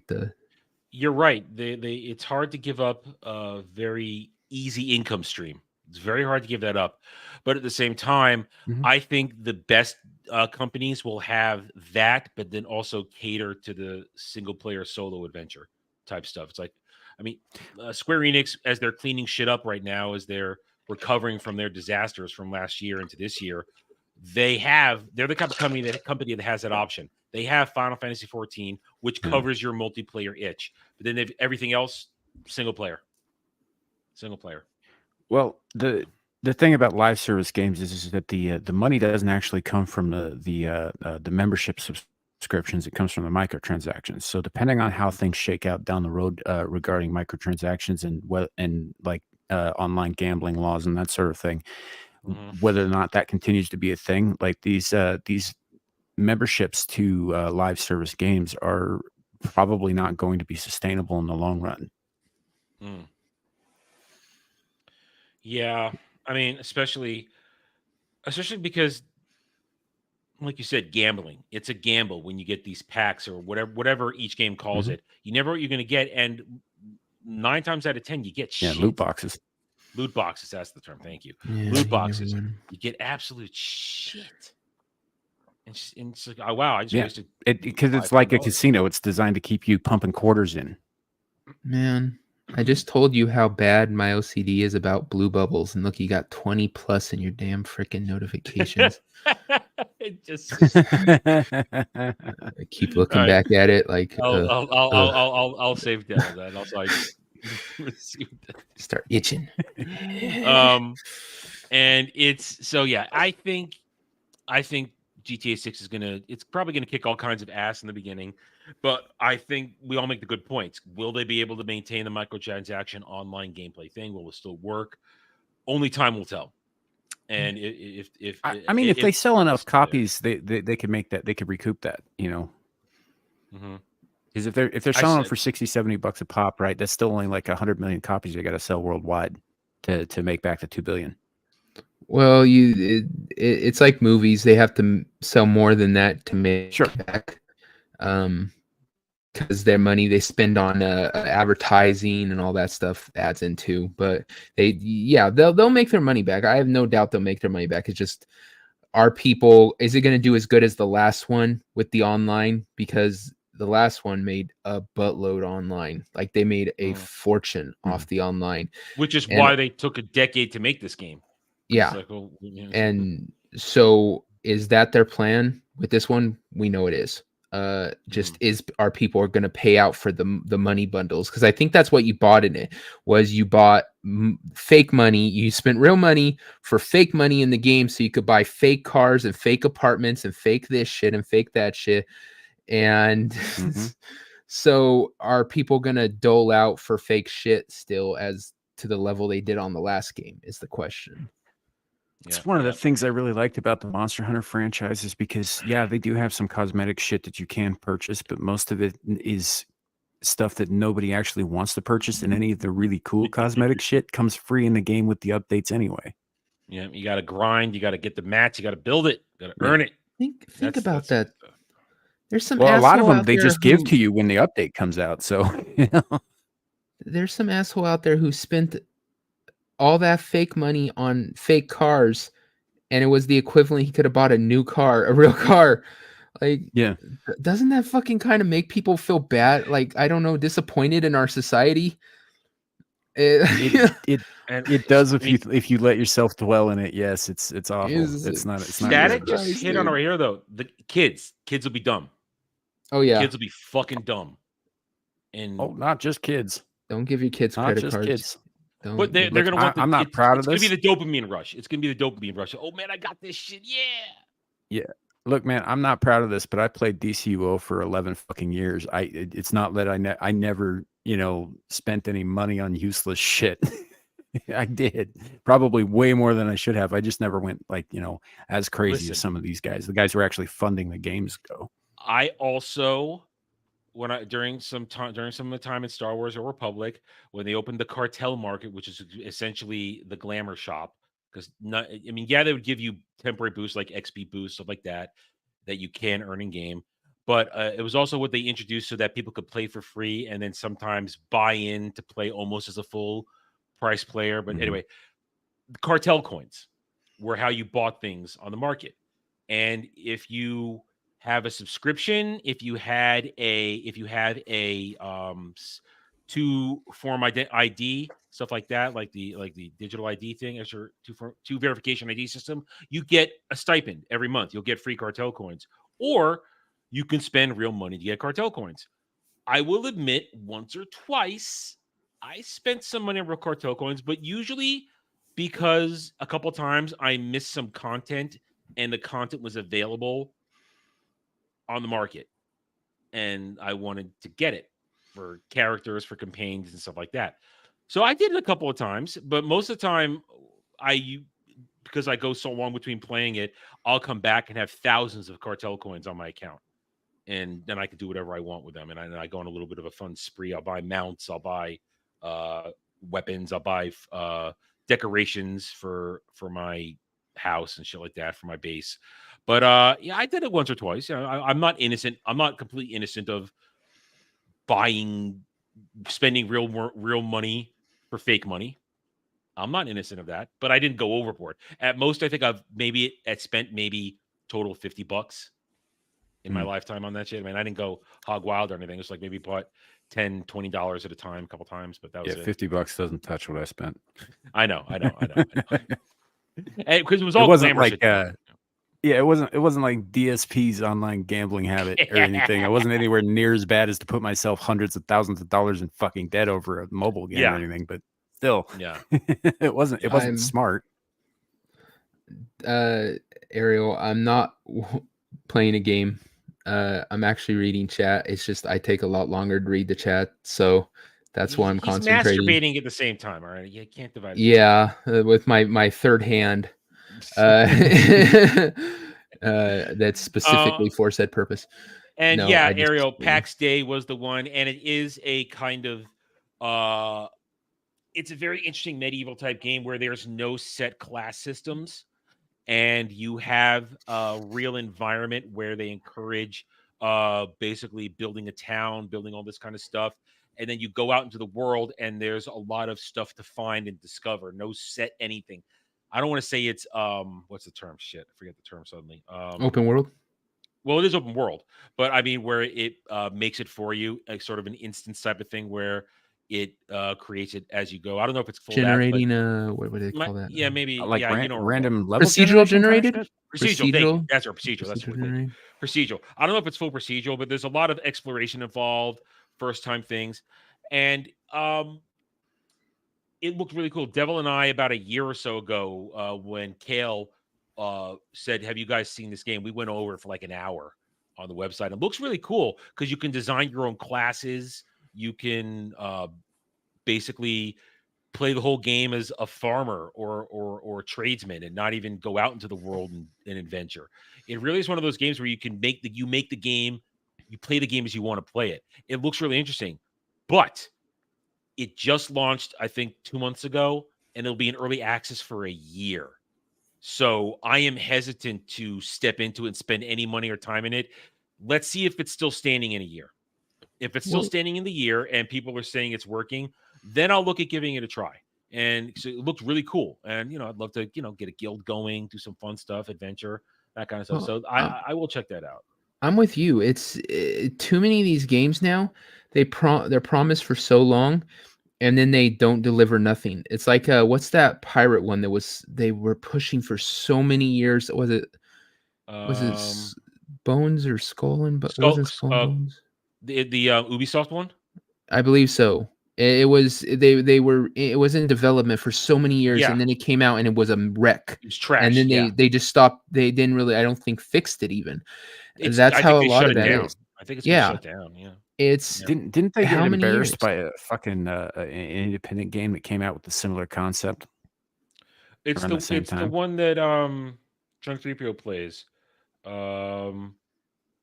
Sea of Thieves is better. Sea of Thieves, yes, it's Sea of Thieves. I mean, I had a friend who was playing it for a while, and she invited me to watch her and somebody else play it on Discord once a year before I met you guys, and I saw them, and I'm like, it's too whimsical. Sea of Thieves was too whimsical for me. I didn't like the mechanics. I didn't like the look of it play, so I passed on it. But it is successful. Sea of Thieves is very successful, and Skull and Bones should have been the hardcore version of it, but it's Ubisoft. They don't know what the fuck they're doing anymore. They suck. But a lot of people don't know what they're doing anymore in games, and it's mostly because the people who made these development companies great aren't there, which is why when we heard this news last week, the Veilguard player control over companions. I was like, I'm not surprised. You don't. I told you I didn't want to talk about this. Oh, you don't care about me. You don't love him. Oh God. So I mean, it's ridiculous because, as I explained in my video when I broke this down, and it's starting on Thursday because I got it. I showed the picture. I fished it out of the box today. I'll be starting my Dragon Age Origins, a replay for your entertainment on my gaming channel. Actually, we'll go on the gaming channel, Renaissance Art Arcade. But for Veilguard, I will be starting it on this channel in October when it drops. I will play the first session on this channel because I got to try and, Samuel, we were talking about this earlier. I got to try and grift better. And if I'm going to drop $70 on that game, I got to play it on the main channel where I at least have a chance to get a super chat to recoup some of that money.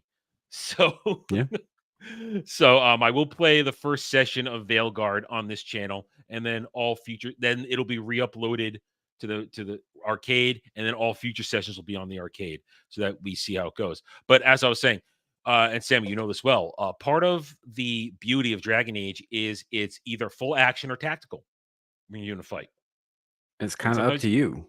Yeah, and sometimes you got to be tactical because the NPCs can be fucking idiots sometimes. Furthermore, right? So you got 4 people in your party, right? This has been true across the first 3 Dragon Age games. You have 4 people in your party at all times, right? You can switch between them at any time, like live, or you can pause it to do your tactical shit or whatever. However you like to play. Really, they gave you a ton of fucking room to work with that. And it was awesome. Like, even if you, like myself, I tend to just stay as my main character and sort of give like on the fly commands to the companions and that kind of thing. Whereas there's other people who will micromanage everything and it works out great for them, kind of thing. And you had the option to do that. But one of the biggest things about that was that if you got killed, you still had 3 other fucking people in the game. If you cannot control your characters and you get killed, that's it.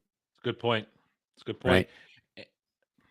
No point in having a healer if you can't fucking make them heal you when you need it. And that's the thing. Just saying. That's the thing too. I mean, you brought up the point. You would kind of do the way you described it, how you would issue some commands. I differ. In Origins, my micromanaging goes as far as I will program each and every one of them with their AI commands to behave in certain ways that fits my play style. But you can go as shallow or as deep into that as you want to with these games. That's one of the beauties of it. Yeah, but I will do it so that then I don't have to micromanage them because I've done it to a point where they're going to behave exactly as I want. They'll fit my play style. I mean, we talked about this a little while ago. You like to do Liliana as ranged. In my playthroughs early on, I had her as sniper. I had her as melee. I had her dual wielding as melee and chopping shit up on the front lines with me. So it's you would cater to how you play. And now what you go on to you get to Dragon Age 2, you get to Dragon Age 3. There are points in those games where I will take over another character to make sure, even if I have them programmed the way I want, to make sure they do what I want. Perfect example, in Dragon Age 2, I will make sure a healer will do what I want.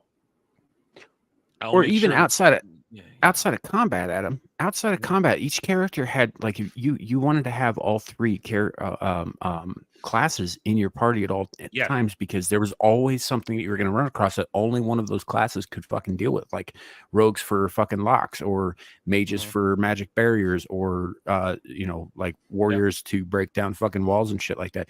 And if you can't, like whatever your class ends up being is going to lock you out of that content, because you can't switch to those characters and make them deal with it.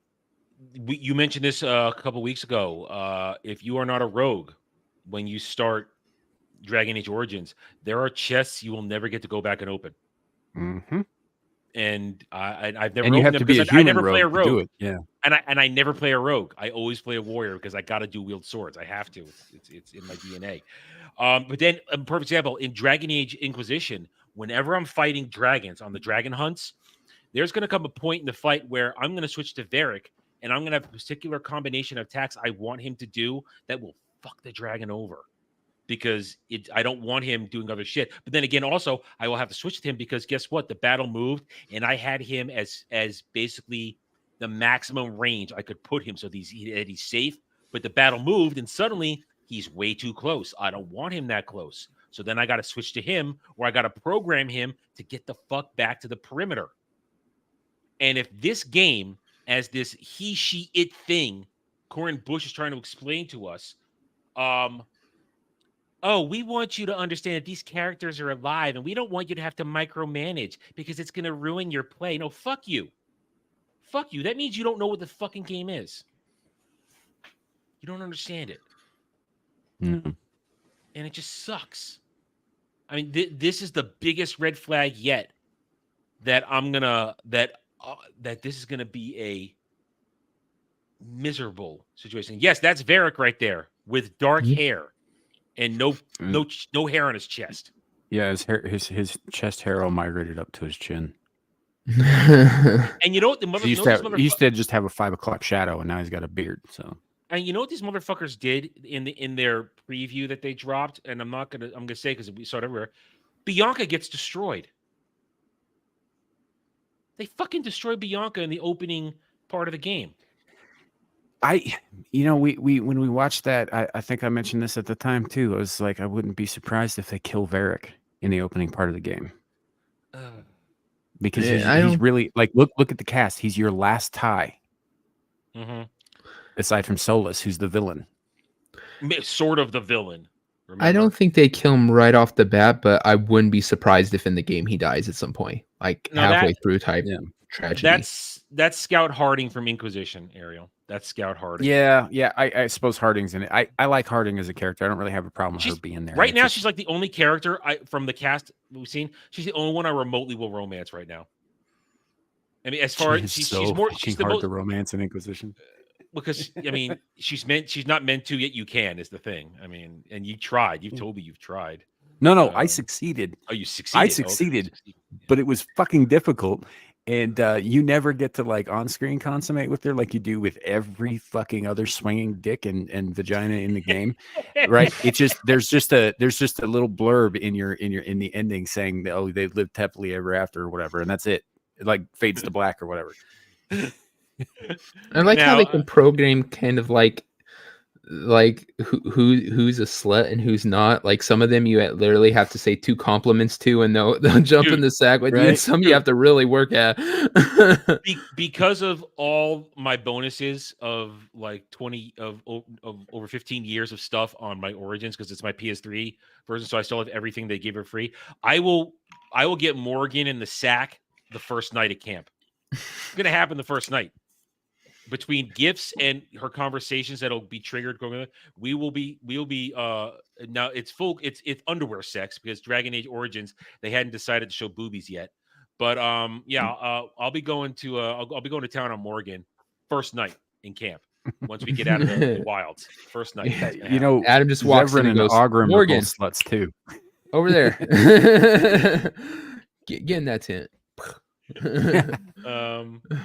Wait, what is that thing they are trying? Wait. What is that thing like the person that looks like they are trying to be? That's Rook. That's the main you. character, isn't it? Yeah. Well, in every one of these things, the Rook they want you to see in marketing is black. Every Rook they want you to see is black. Again, I don't really have an issue with the skin color thing. I just like if they're gonna go like the Dragon Age 2 route where like yeah, you could change the face, but there's a canon look, right? Like that's fucking stupid. It kind of defeats the purpose of character creation. Yeah. And you know what they did in Inquisition? The only time you saw the Inquisitor was with the helmet on. You never saw in the marketing what the Inquisitor looked like. So, but they've been pushing Rook as black in the marketing for a few months now. Well, so that's supposed to be you, and that's the ableist person who has a fake leg, with a weird thing, weird hat on her head. Legs. She's two fake legs. I thought it was only one. Here's my they're thing both. She's a double amputee. Yeah. Here's my thing with that is I don't care that the character is black, except that we're told you're not supposed to, like, if all these other games you choose what sex your character is, you choose what color your character is and stuff like that, and that's the character, they want the character to be black, then you can't choose. So you're saying that you can't choose when a character is black, but you can choose any other time when a character is supposed to be any other color. You know what I'm saying? It's almost like with how it is in movies where you can change a ginger to a black character. You'll never see a black character change to a ginger character. My Rook, I'm gonna make my Rook a ginger. Just to say fuck Asian. You. I'm gonna make him ginger. I have a couple ginger characters in my stable I can break out. That's fine.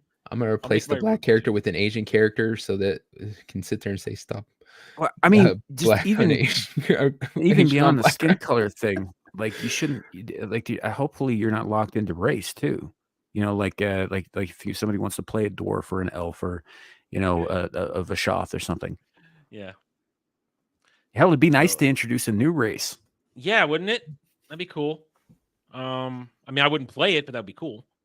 I always play humans out of the gate. I have to. Oh, in 3, I'll take Kunari over humans every day. I did a Kunari in 3. I did my Kunari mage. I did a Tal Vashoth. He was cool. Dude, the Cerebus class, the Kunari mage thing is really cool, but man, they make the best reavers. I think I've mostly played as humans. I think I might have played elf or something in the Origins, but I've done everything at least once. All races at least once. Yeah, I mean, I'll probably say now, I will considering what they'll look like, I will probably go for Scout Harding, because even out of all of them, she looks the most feminine out of all of them. Unless they pull a Leliana from DAI with her, no, and you can't. They said everybody's romanceable. She's playable. She's the playable character in your party. And all characters go both ways in this. They announced that. They all will suck dick. So I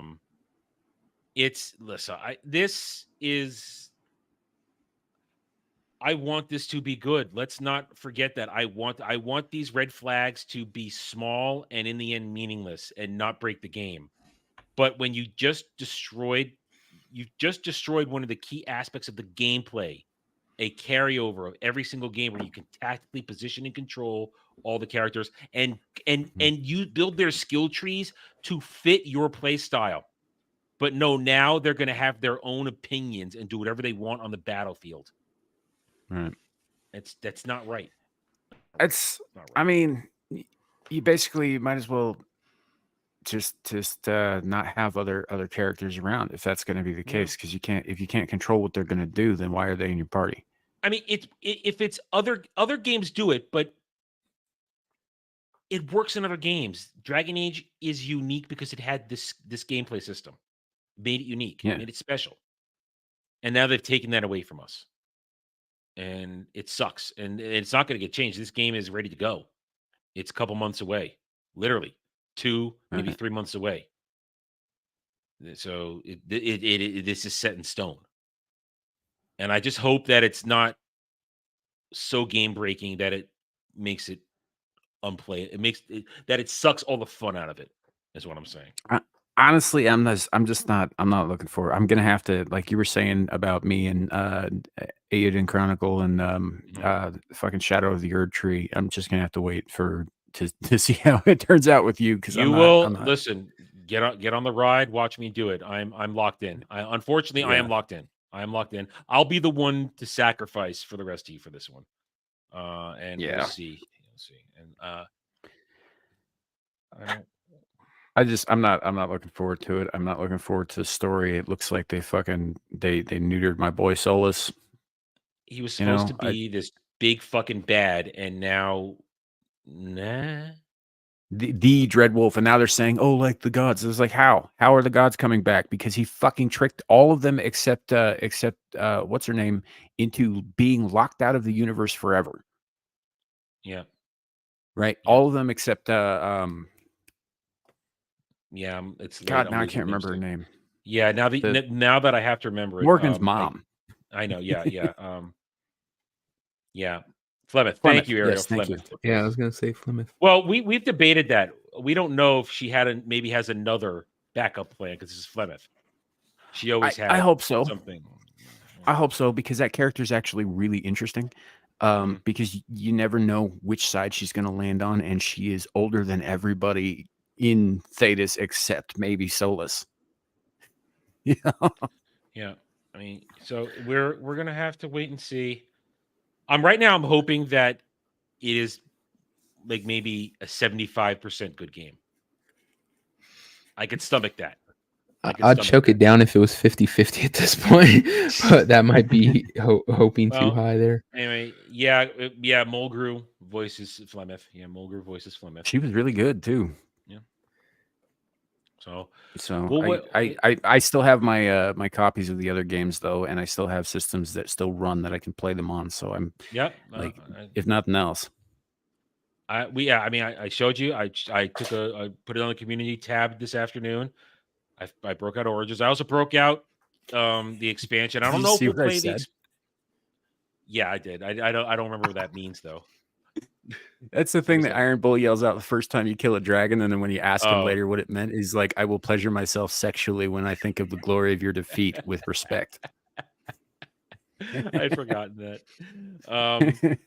So I broke out the base game. I broke out the expansion.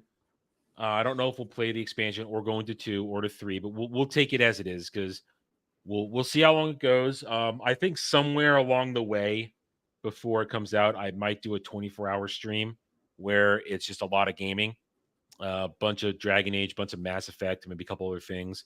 It'll probably be a day where also kind of roll over into Ballbusters, because the only way a 24-hour stream will work is if I start at noon, go from noon to noon. That's the best way for it to work for me. That way, I built up enough steam, and I get through it all now. And unfortunately, Derby's like, "I'll never cancel Ballbusters." So I'll probably have to. You became a fucking goddamn leprechaun or some shit.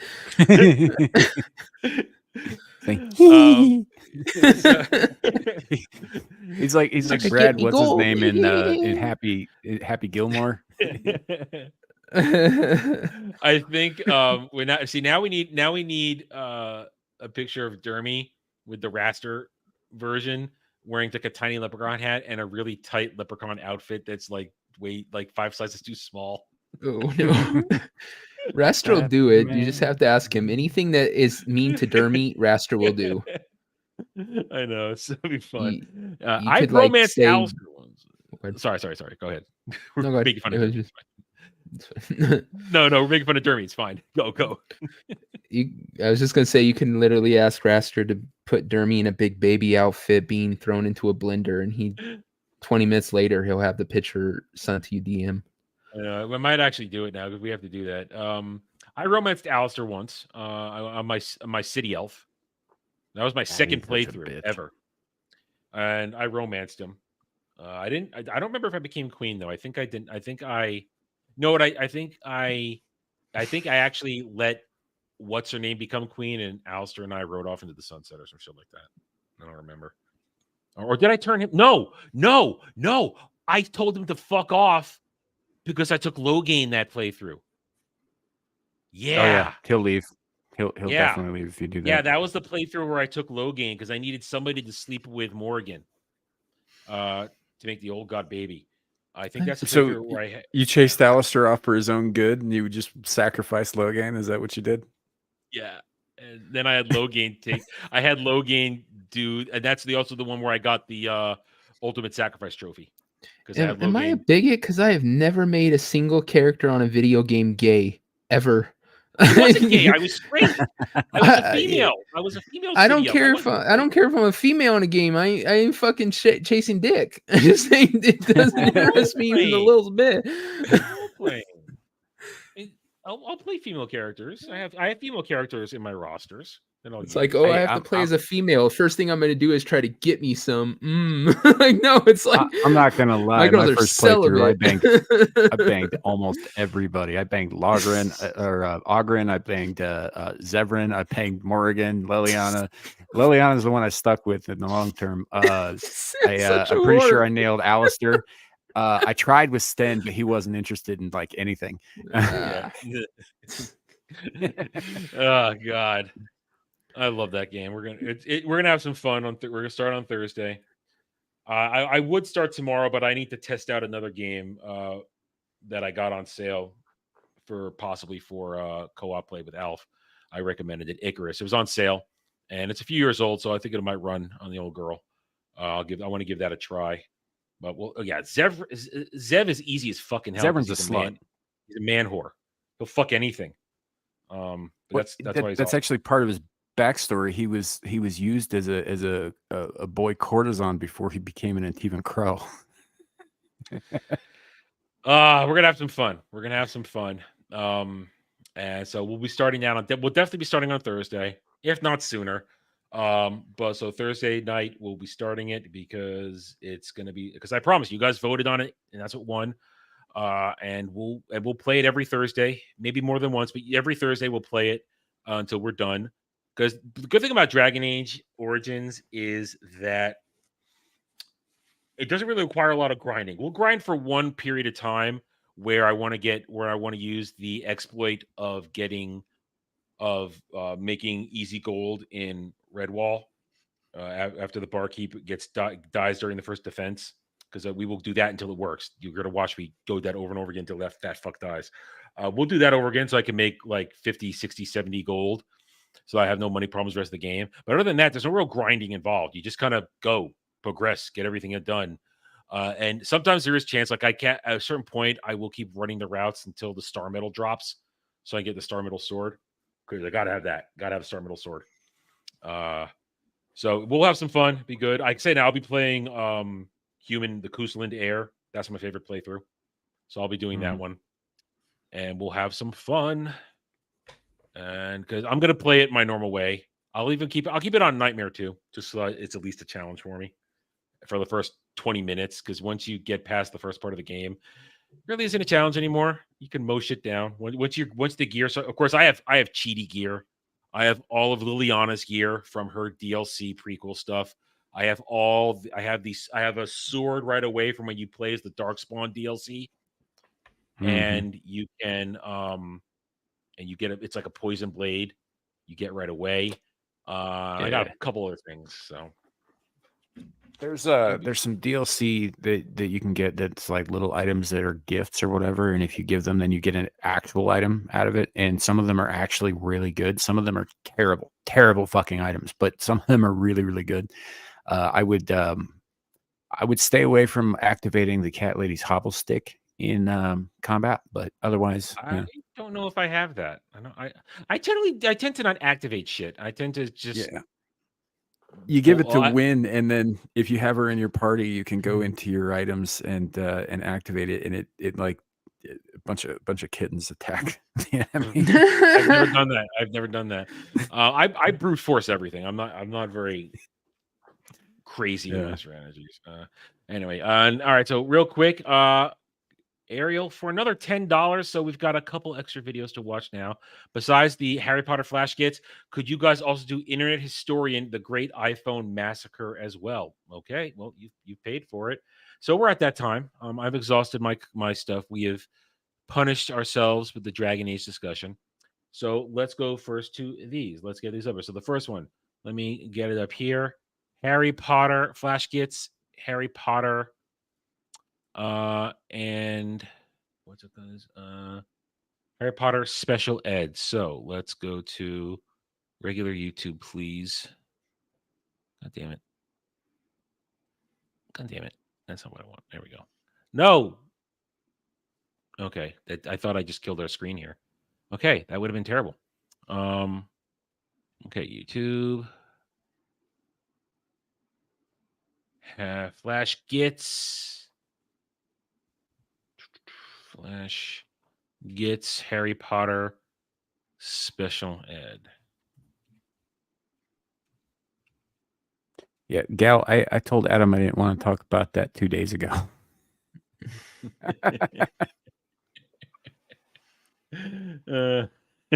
Okay, Harry Potter. All right, they're both the ones you want right here. So here we go. Harry Potter Special Ed. Pause. You stupid thing. God damn it. Every fucking time. Yeah, that's one of my least favorite features is the autoplay shit. All right, here we go. Flash gets Harry Potter Special Eds. First one of Ariel's chosen torture devices for the evening. When you hear the word Hogwarts, Down syndrome isn't usually the first thing that comes to mind.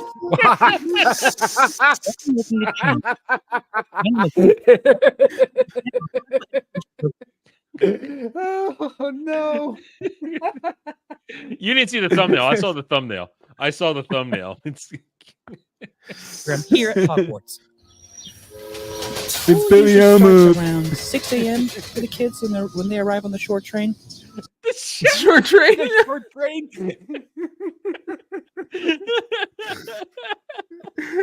The short train. Oh, that's terrible. It's got a stop sign on it. Hogwarts 1, 2, 3. Come on, everyone!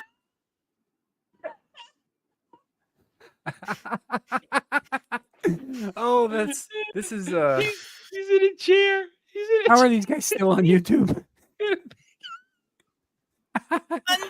Grab your invisibility cloaks! For their own safety, we do have to cloak the kids on their way to class. A lot of the talking paintings were commissioned in the 16th century and can be very hurtful, particularly towards the kids of Afro-Caribbean descent. A lot of N-bombs. Oh, what a god!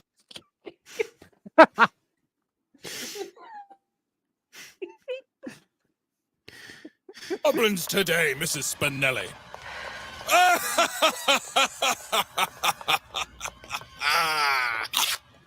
Hey!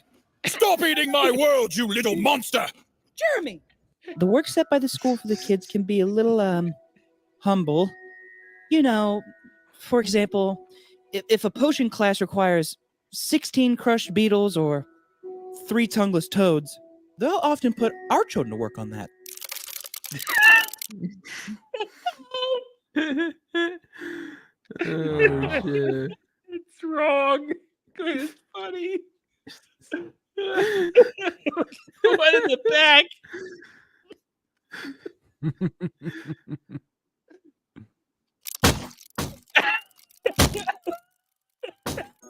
What Mrs. Spinelli has been doing with the Dudbloods is truly magical.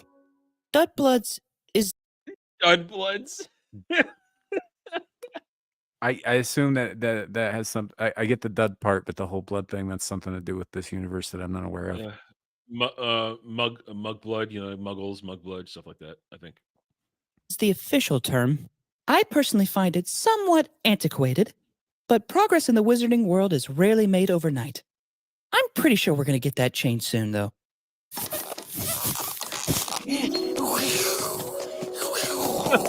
Jeremy is one of my more challenging cases. Though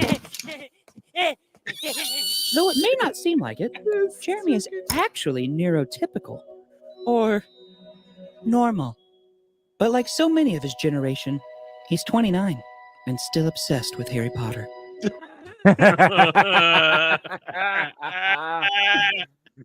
Oh man. I bet Blast feels called out. Hey! We're not going there. We're not going there. We'll leave that on Dermy's She's channel. a big Harry Potter fan, and she's a grown-ass woman. I'm just saying. I know. We'll leave that on Dermy's channel. We're not going to talk about it here. What's interesting is we usually only see this level of Potter-induced disability from women. Oh. Zing! I agree. Zing it! The Hufflepuff. Of course he's a Hufflepuff. Dermy's a Hufflepuff.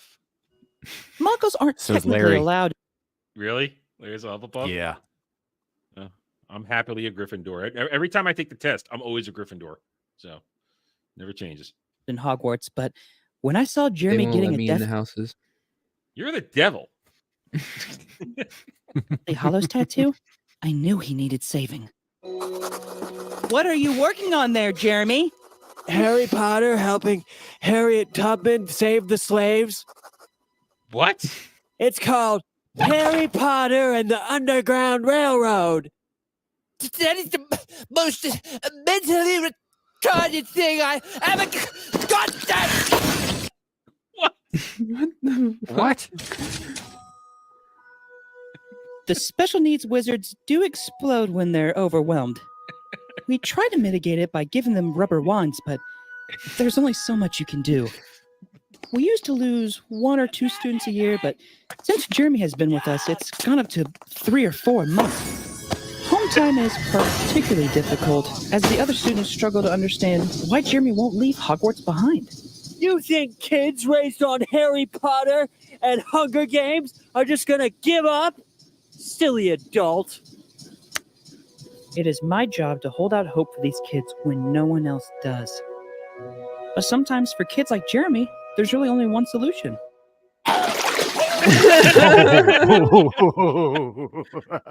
Why do I feel like this is how Gal feels about Dermy half the time? It is. It is. I mean, she restrains herself. One day, this is going to be Gal. One day, it's in Vegas. I'm gonna look out my room, the window to my room, and she's gonna be in the pool, just holding him under. Like,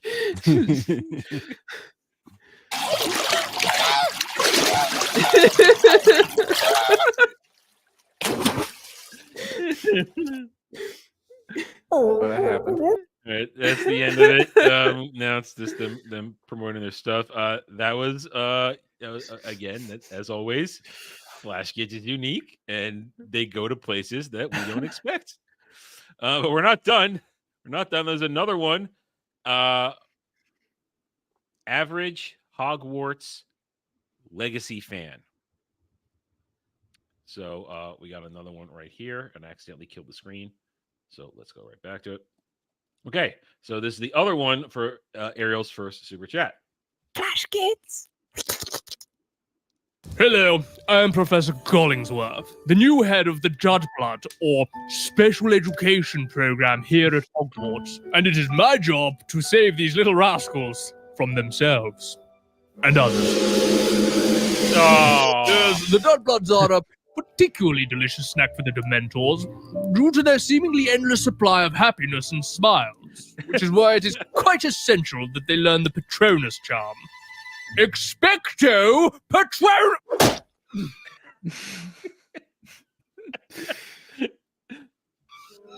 Expecto! Oh my god. We probably should have watched this one first. the one up the nose. The drooling one.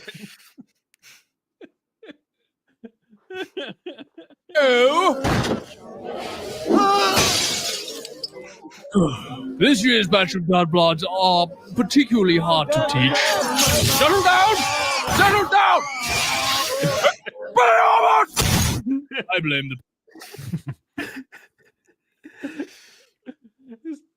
the okay. Parents. Firstly, for mollycoddling the children, and secondly, for having orgies during a blood moon, which is really the only. What? Because that's how you get retard wizards. You got a fact check on that, please. Check. The explanation I can see for the 1,000-fold increase of Dudbloods flooding into Hogwarts this year alone. The overcrowding has caused tensions to flare. Just last week, a gaggle of students tried to stomp on Gruber Weasley's pet rat, accusing it of being a spy for the Dark Lord. That one's a Weasley. So, what? That was a Weasley? The little redheaded one is a Weasley. Yeah. Hey, man. Oh, God. Let's not get into possible Weasley incest there. Let's not get into that. Afraid he strangled them all to death. Yes, boys will be boys, won't they? Usually an incident like that would get the child sent to Spazkaban to be pumped full of... Spazkaban. Bertie bought every flavored Ritalin, but I won't... Ritalin. Oh, God. You don't give Ritalin to retards. We're going to hell. Allow it, no. All a boy like that needs is vigorous exercise and some time outdoors. So I released him into the Forbidden Forest instead, until this all blows over.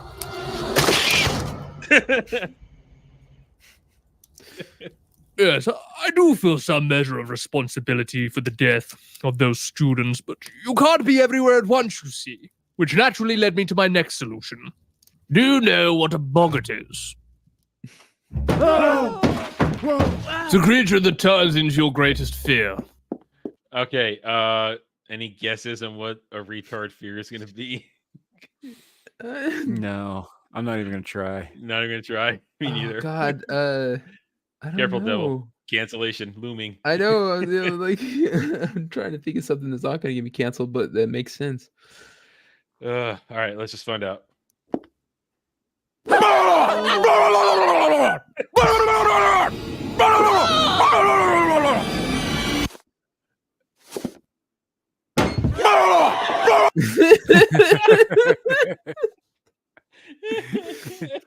That was good. That was good. It's a good way to get around it. Quick drink.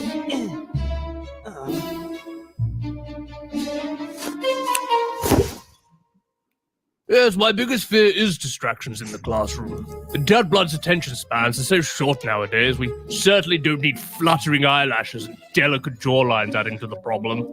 So I mostly leave the female students in the capable hands of the boggarts. Even with all of these measures in place, I am struggling a little.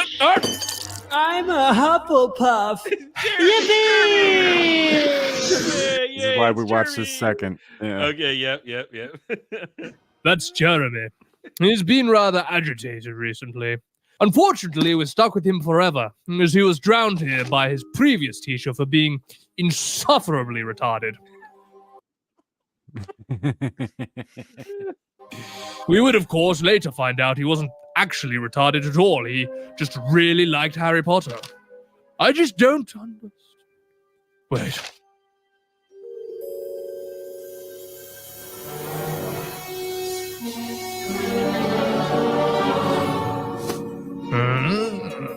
Intelligence, yes.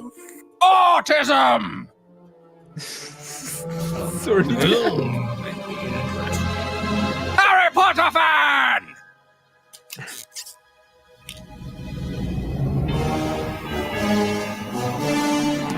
Harry Potter fan! Harry Potter fan! Harry Potter! Drive them from our shores! Handicapped, they are. Oh, they're Expectus Patronum Sonic and a fire engine. Yeah! That was Shadow the Hedgehog with the gun. But what's that one there? It's like a. It's the Weasley. It's the Weasley with the spider outfit, like armor. Yeah, it's the Weasley. Good job, Grover! I am Professor Gollingsworth, and peace and prosperity have been returned to the special education program here at Hogwarts. Gruber, put some clothes on. That was good. That was good. I think the first one made me laugh harder because it was awful in terms of what they were doing. I like the all right. Bernie Bots any flavor rhythm. That was pretty funny. All right, now we've got internet historian. Let me get this on here. Internet historian. If I could spell historian. The great iPhone. Oh, it's not filling in. Massacre. Let's see if it fills in all here. The great iPhone massacre. Okay, here we go. Okay. By the way, chat, go check out all these channels. Yeah. Well, we've done flash kits before, but now this is the 1st time we're doing Internet Historian. So as I bring it up, we of course will resume in. This is the Internet Historian. 13 million views is a very old video. So of course we give full credit here, and of course he's allowing for fair use. So we will of course be fair using it. Where we stop, we laugh, we comment, and that's how we do it here. So of course all credit goes to the Internet Historian for making this video. Wow, 3.9 million subs. That's a real channel. All right, so there we go. We have given our proper credit to the creator of this video. And now let's do this better. I've never watched Internet Historian. Have you guys ever watched this stuff? I never have. Mm-mm. Okay. All right.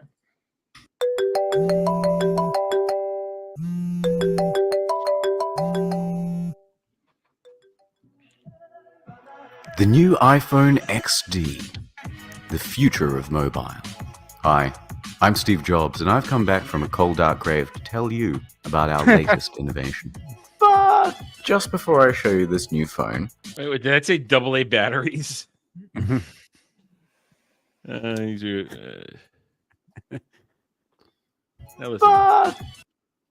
Yeah, that's a AA batteries. Yeah, A batteries.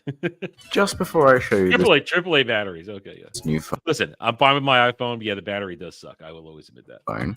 I want to tell you a story. It begins in 2013, and we had just released the new iOS 7. It was a proud moment for us, and it all went off without a hitch. That is, until 4chan had an idea. Oh, anytime you bring up 4chan, things are going to get weird. Yeah. Shenanigans. Usually involving porn.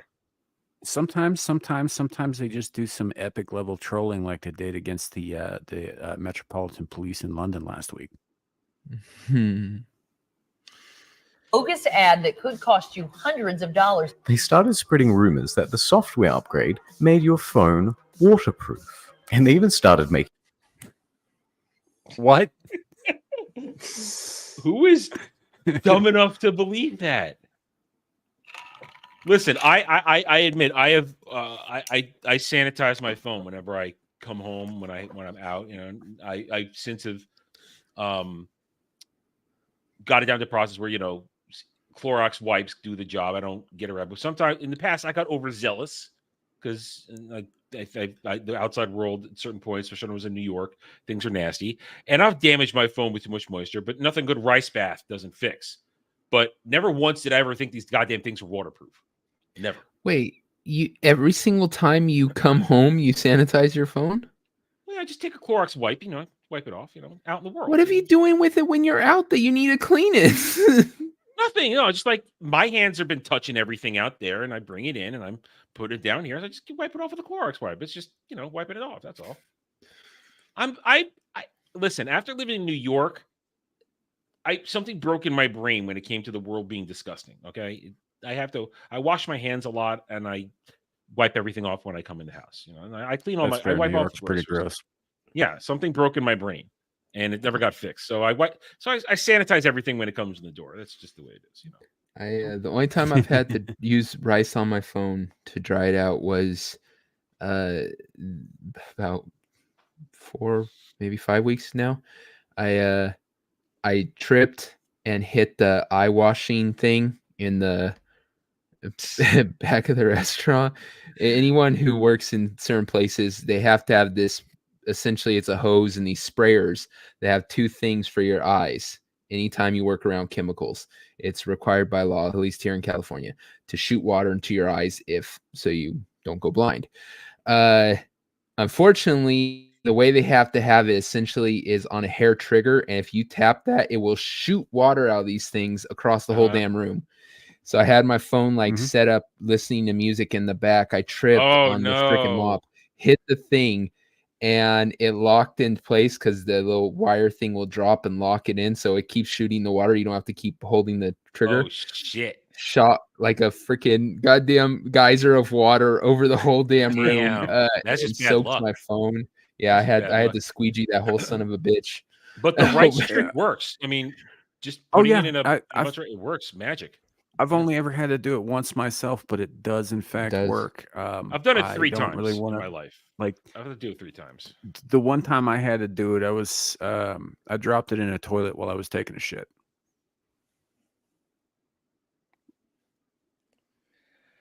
Okay, Dermy. All right. I was playing. It was a flip phone. I was playing snakes that looked like owls. According to these ads, advanced algorithms in the new iOS allowed the phone to detect when water was touching the circuitry. This would then trigger an automatic disconnect of the battery. Of course, this doesn't make any sense. But that didn't stop our customers. I think like he's holding a sandwich. Anyway, people who believe this, you fucking deserve to have your phone broken if you believe this shit. You deserve it, you fucking retards. Customers from trying it anyway. There were a number of news stories. What I did not do, however, was then drop my phone into a bowl of water. Unfortunately, I can't say the same about others. So how close would you get your cell phone to the water? Well... All right, Tony. This is not funny. Thank God we don't offer warranty on water damage. A year later, in September 2014, we were excited to release the new iOS 8. Well, it turned out that 4chan had also been planning to release a new feature, Apple Wave. They made another marketing campaign that claimed even more sophisticated algorithms that allowed the new iPhone battery to be charged by simply popping the thing in the microwave. No. Stupid asses. Are people really this stupid? I mean, I asked that knowing the answer. Oh, we lost Samuel. I had my head down. I didn't see it. He just put his phone in the microwave. Yeah, he dropped it. He was in the bathroom. He dropped it in the toilet again. He's just playing snakes, guys. He's just playing snakes. Oh my God. Who does? Retards. Fucking retards. 2 minutes on high. They claimed that the RF transmitter, which is used to connect to the radio towers, could be used to absorb the microwaves and send them straight down to the battery. People really did this, by the way.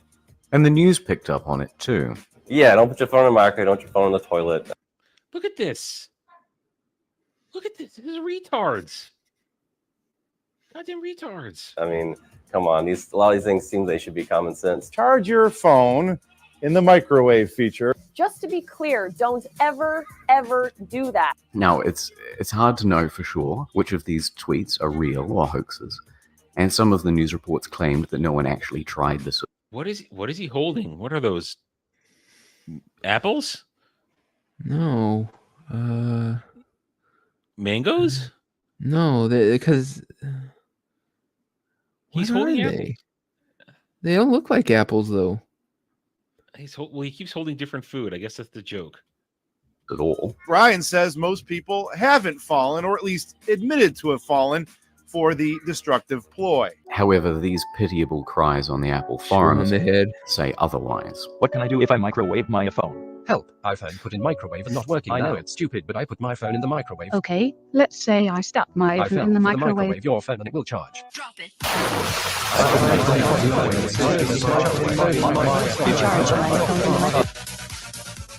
I'm stupid, please help. And even the Yes, you're stupid. LAPD had to issue a warning after receiving a large number of distressed phone calls. Tennis balls? How they were able... Ariel says tennis balls. Was it tennis balls? It didn't have the white stripe, though, on it. So I don't know. To call the police, I haven't quite figured out. Now, the next campaign started only a few days. A waifu pillow. You don't need to do that. Gal, you've heard us enough. later. No more. On the please. iPhone 6, we decided to use an aluminium They're not green chassis. apples. Aluminium. God damn it. Fucking aluminium. What is he? The pillow. He's a waifu pillow. That doesn't look like a waifu. That looks like a lolly pillow right there. Yeah. There's not a lot in the boob department there. Looked very nice. But yes, you could also bend the hell out of it. The iPhone 6 Plus bends a lot. So all our hipster customers with their skinny jeans were discovering a nice ass curve in their new phone. Thus, #bend. Yeah, I actually did have. I go a long way between getting phones because I'll just sit on mine forever. And I did have an iPhone 6, but I had it in a case, so it never got bent. So I never was aware it would bend. My mom still has her iPhone 6. You shouldn't say I sit on phones. It just I don't sit on the phone. It's in the front pocket. I don't put it in my ass pocket. You said I sit on my phone for a while. Well, yes, you did. You said not. Look back. You did. All right, let's you put said a I sit on timestamp for a while, and oh my god. Let's put a timestamp on that one. Around 2:29. Let's remember this one. And if I did, I guess it goes in the intro. If I did, god damn it. Gate was born. Some other brands took the opportunity to take the piss. Our Twitter got flooded with the same bad accessory joke. To prevent damage, we needed you to be more delicate with your phones, or just buy a case. But instead, 4chan was there to make another marketing campaign. God damn it. They decided that bend wasn't a bug, it was a feature. And people were encouraged to bend until their screen popped right out. Oh my god. And you did. Seriously, what is wrong with people? They're so stupid. I mean, three versions in a row, and they're goddamn retards. And there's some dumbass that did all three of those. Yeah, iPhone 6 Razr. Oh my god. Literally freaking ruined 3 separate iPhones doing it. Yeah, that shit's expensive.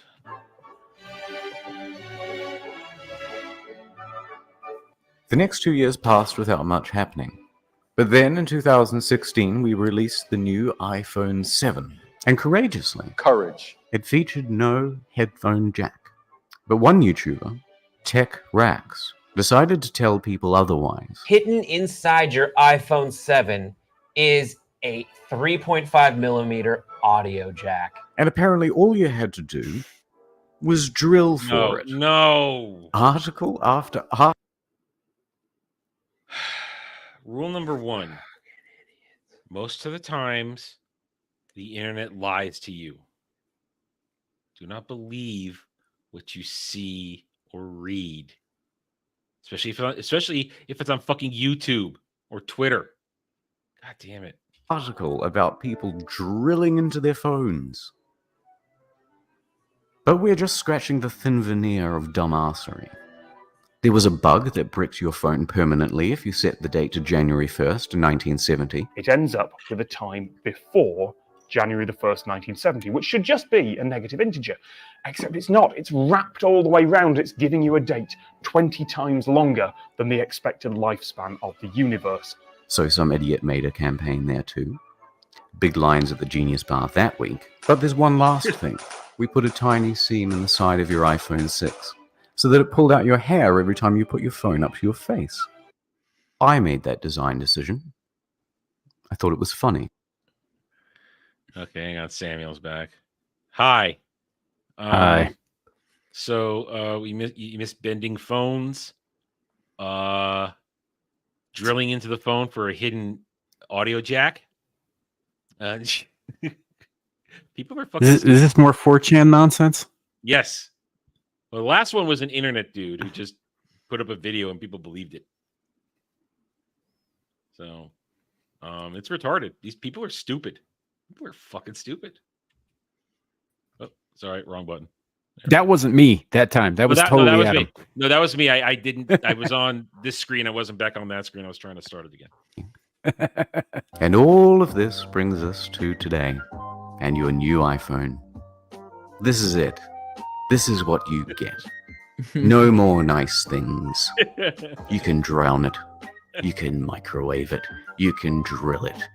And you can bend it. And it'll still pull out some of your hair. Does it work? No. But it's what you deserve. Fuck you, stupids. I'm going back to my tomb.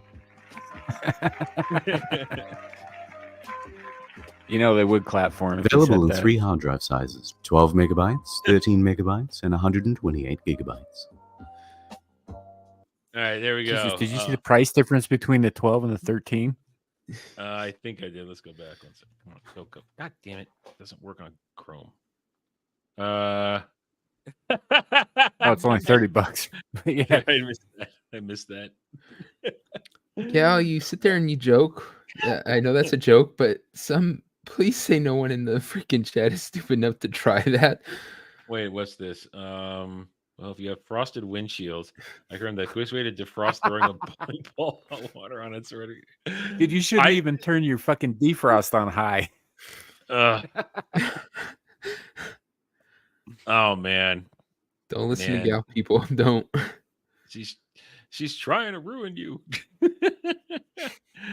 Oh man. All right. Thank you, Ariel. As always, you either show us shit that makes us go, what the fuck, or you make us laugh.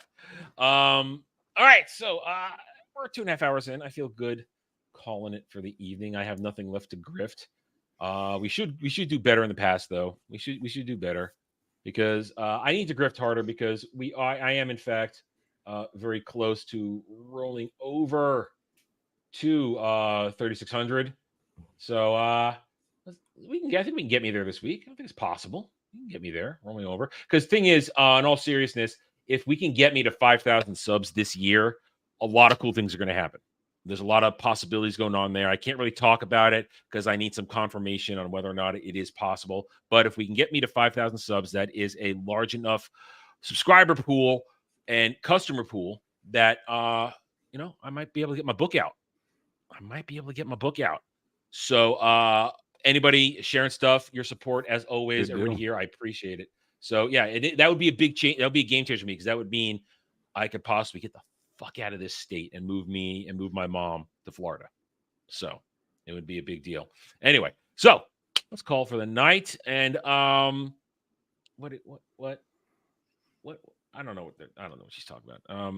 Anyway, so I know no, that is not happening, Andy Pickle.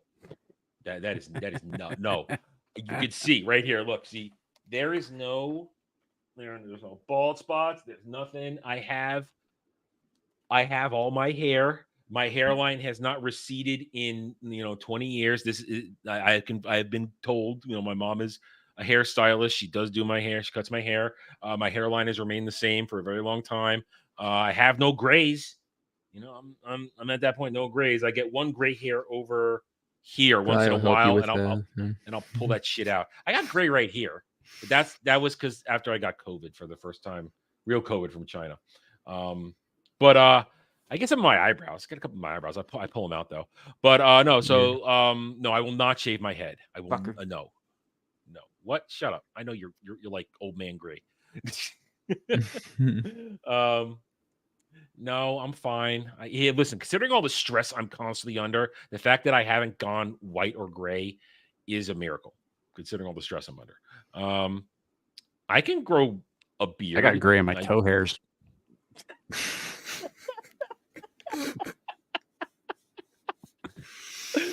Oh my. No, goddess, nobody is shaving my head. Nobody's shaving my head. That's not happening. Listen, if I meet that right girl, I want her to know that I have hair.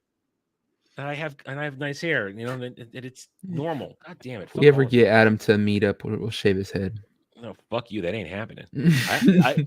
I would never get drunk enough that you would be able to shave my head. That ain't fucking happening. We'll hold him down and commit a hate crime. Enough. But yeah, so seriously, I want to get it. I think it's possible because I feel like the channel's at that point where there's enough consistency that I'm like this close to catching an algorithmic wave. So we've got a lot of stuff coming up. We got Rings of Power, we got that Dune show, we got other stuff to review, a lot of gaming between both channels. So I think it's possible, but your support helps me get there, everything you guys do. So I appreciate all of it. But either way, we're done here for the night. So, Devil, what's the rest of your week look like? Oh boy. Tomorrow we are doing Wrong Think. Hopefully some people show up. I don't know. No one's confirmed, so it might be me by myself for my first stream there. Then to the pub on Friday, we have Tombe and Toasty. If she is there. Then after that, check out the new episode. It's gonna be out here very shortly of Devil's Angels. We did The Gods Must Be Crazy. It's a very long one, I have to say. I'm gonna have to work with Bug on the format because it ended up being such a long video. We have to find a way to make these videos shorter. I just hate when, we get all this content, the girls are talking and stuff, and we cut a bunch of stuff out. So I end up leaving in way too much probably, but check those out. Check out the first one, Manhunter. It's already out there. And yeah, we'll have next is Frequency. After that is The Fog. So do check those out. They're a lot of fun to do and a lot of fun to watch, hopefully. All right. Ariel, I moved the gaming to the gaming channel because running 5 to 7 hour streams destroys my algorithm on this one when it's not a stream like this. So I can't screw up the notifications schedule for that. That's why we moved to the gaming channel. So once in a while, maybe to steer people to the gaming channel, I will do with Veilguard, I'll stream something for the first time here and then say we're going to the gaming channel. But it's basically the algorithm is such a finicky bitch that if you do something out of the ordinary, like play a game for 7 hours, 5 to 7 hours, suddenly it's confused and doesn't know what to do with your channel. So I learned that the hard way for a few times. So that's why the arcade exists. So subscribe to the arcade. I know it's been kind of quiet lately over there because I haven't had time. I haven't done a lot of gaming for you guys. I've been doing personal gaming. I'm mostly Final Fantasy 14 for the past few months because that was just for me. But we will get back to that, starting with some Origins this week and other stuff too. So I will get that back in there. Samuel, what are you doing this week? Well, we got Abyssal Musings coming up on Friday. And I believe we're doing another versus this week with the Tall Man from Phantasm versus Candyman. So that'll be interesting. I actually started watching the Phantasm movie, the first one, again the other night, but I didn't get all the way through it. I went to sleep, so I'm gonna have to rewatch that so I can bone up a little bit. But the Candyman lore I'm good on, but the Phantasm stuff I really gotta get back into a little bit, and then I'll be on the pub after that, and then Screaming to the Void, and I'm kind of 50-50 with whether or not I'm going to be on there by my onesie again on stream, because this last weekend was interesting. Everybody got to listen to me rant for like 2 fucking hours straight instead of having like other people's voices. I wanted to be there so bad. I want to talk about that shit so bad, but yeah, I think that topic's not going anywhere. It's still going to be, around for a while because, it's only ramping up. But yeah, so that'll be interesting. And then, obviously back here next Monday, and you can find me also on Exiled Lioness too. I'm going to do a little bit of shameless shilling like I never fucking do. But I've been stuck at 292 subs for 2 fucking months. Please go subscribe if you haven't already. Samuel. His link's in the description below. And I'll answer this real quick. My thoughts are Netflix doesn't actually make that stuff. A lot of that anime that got leaked is licensed from Japan. So some of it is already released in Japan. So I don't have a problem with it. I mean, I could have gotten it long before Netflix gets it. So hey, by the way, Gal, don't worry about it. Anybody who couldn't make it, I understand. I stream in the middle of the fucking afternoon on a Saturday. If other people aren't streaming, then they're usually doing family stuff. Or they've got something else going on. I get it. I'm not blaming anybody. I just thought it was an interesting show because they had to put up with me the entire time and just me. So, But yeah, the whole algorithm thing gets fucked over on my channel pretty bad, just because we don't stick to one niche topic or anything like that. And I did do a bunch of gaming streams on there. Do again. But yeah, and lately, myself and Amir's channel are notified. Did his internet shit again? He was probably gonna say the notifications are not working. It sounds like what he was going to say.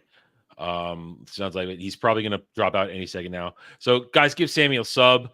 He goes down those rabbit holes, and it's interesting. I've been on a couple of shows with him on his channel. It's good stuff. His crew there, Larry, Gals there, Devils there. It's good stuff over there. So guys, so check out Samuel. As for me, let's see. The week is just kind of whatever the internet's going to give me. I don't really have anything planned. I might do an autopsy on Wednesday. I'm considering 2 different subject matters because you guys, as I said, you guys voted on it. You guys really like the autopsy streams a couple times a month. So I will keep doing those. I just haven't decided what I'm going to do. Oh, wow. That was weird. You heard that? Sam stroked. Sorry, guys. So yeah, so if there's an autopsy stream, you'll probably know day of on Wednesday. It'll probably still be at 9:30. I like that time drop for that. That way I'm not shit. Okay, this time it was shitternet. I'll probably be at 9:30 so that I'm not overlapping with Gal too much with her. Oh no, I'm doing it on Wednesday. That's Thursday. Yeah. So it's Wednesday. Wednesday is fine. Thursday was only that one particular time because I had to get that. I wanted to get that done quickly that one time. So yeah, Wednesday, probably 9:30. We'll see. I'll let you guys know. Let's see. Anything else? Ballbusters, 11 p.m. Eastern. I have no idea what our donut constipated tyrant is going to try and force on us this week. Saturday night drive-in this week, though, 6 p.m. Eastern. We will be watching The Mask of Zorro, Antonio Banderas, Sir Anthony Hopkins, and Catherine Zeta-Jones. One of the fun one this week. And the following week, I'll say it now because we already chose it. Good job, Adam. Chose it. Blade Runner Director's Cut in 2 weeks on drive-in. The last drive-in before it goes on hiatus for This Is Mordor Country, where we will torture ourselves with Rings of Power Season 2 for your entertainment. And on Thursday, we will get the Dragon Age Origins stream. We'll get started on that. And then 2 p.m. Eastern, Sunday roundtable. I have no idea what we're going to talk about yet this week. The week just started, but the internet usually does provide. And I think that's just about it. I don't know if I have anything else. Trying to think. I don't want to forget anything. Oh, in 2 weeks, we're almost at Anime Odyssey. Should start talking about it now. Anime Odyssey. We'll be watching ReZero Season 1. Director's cut. So if you're going to watch it with us before then, get to watch the director's cut. We should be joined by Legal Mindset finally. I think the scheduling has finally worked out where he's going to join Dermy and myself, and we'll be discussing that among other things. And I think that's everything. I don't think I left anything out. I'm thinking. Nope, that's it. That is it. So guys, thanks everybody. Thanks to Samuel, even though his shit internet gobbled him up and is now torturing him. That's the only thing I think that torture him is the shitternet, being an eldritch being and all that kind. Only the shitternet can actually get to him. So thank you, Devil, being here as always. There might not be a show next week, guys. There might not be a show. I will let you know probably that Sunday if it's happening. So it might not be a Mel Mondays next week. I'll tell the boys why in a minute here. Samuel, if you get back in, I'll let you know why. Anyway, guys, so again, thanks everybody for being here. I appreciate all your support. You guys are the only reason I keep going, and we will just keep on going, keep on trucking, keep on having fun, keep on telling the stands to go F themselves, and keep embracing all our nerd culture. So until next time, guys, take it easy. Have a good night or wherever you may be. Night.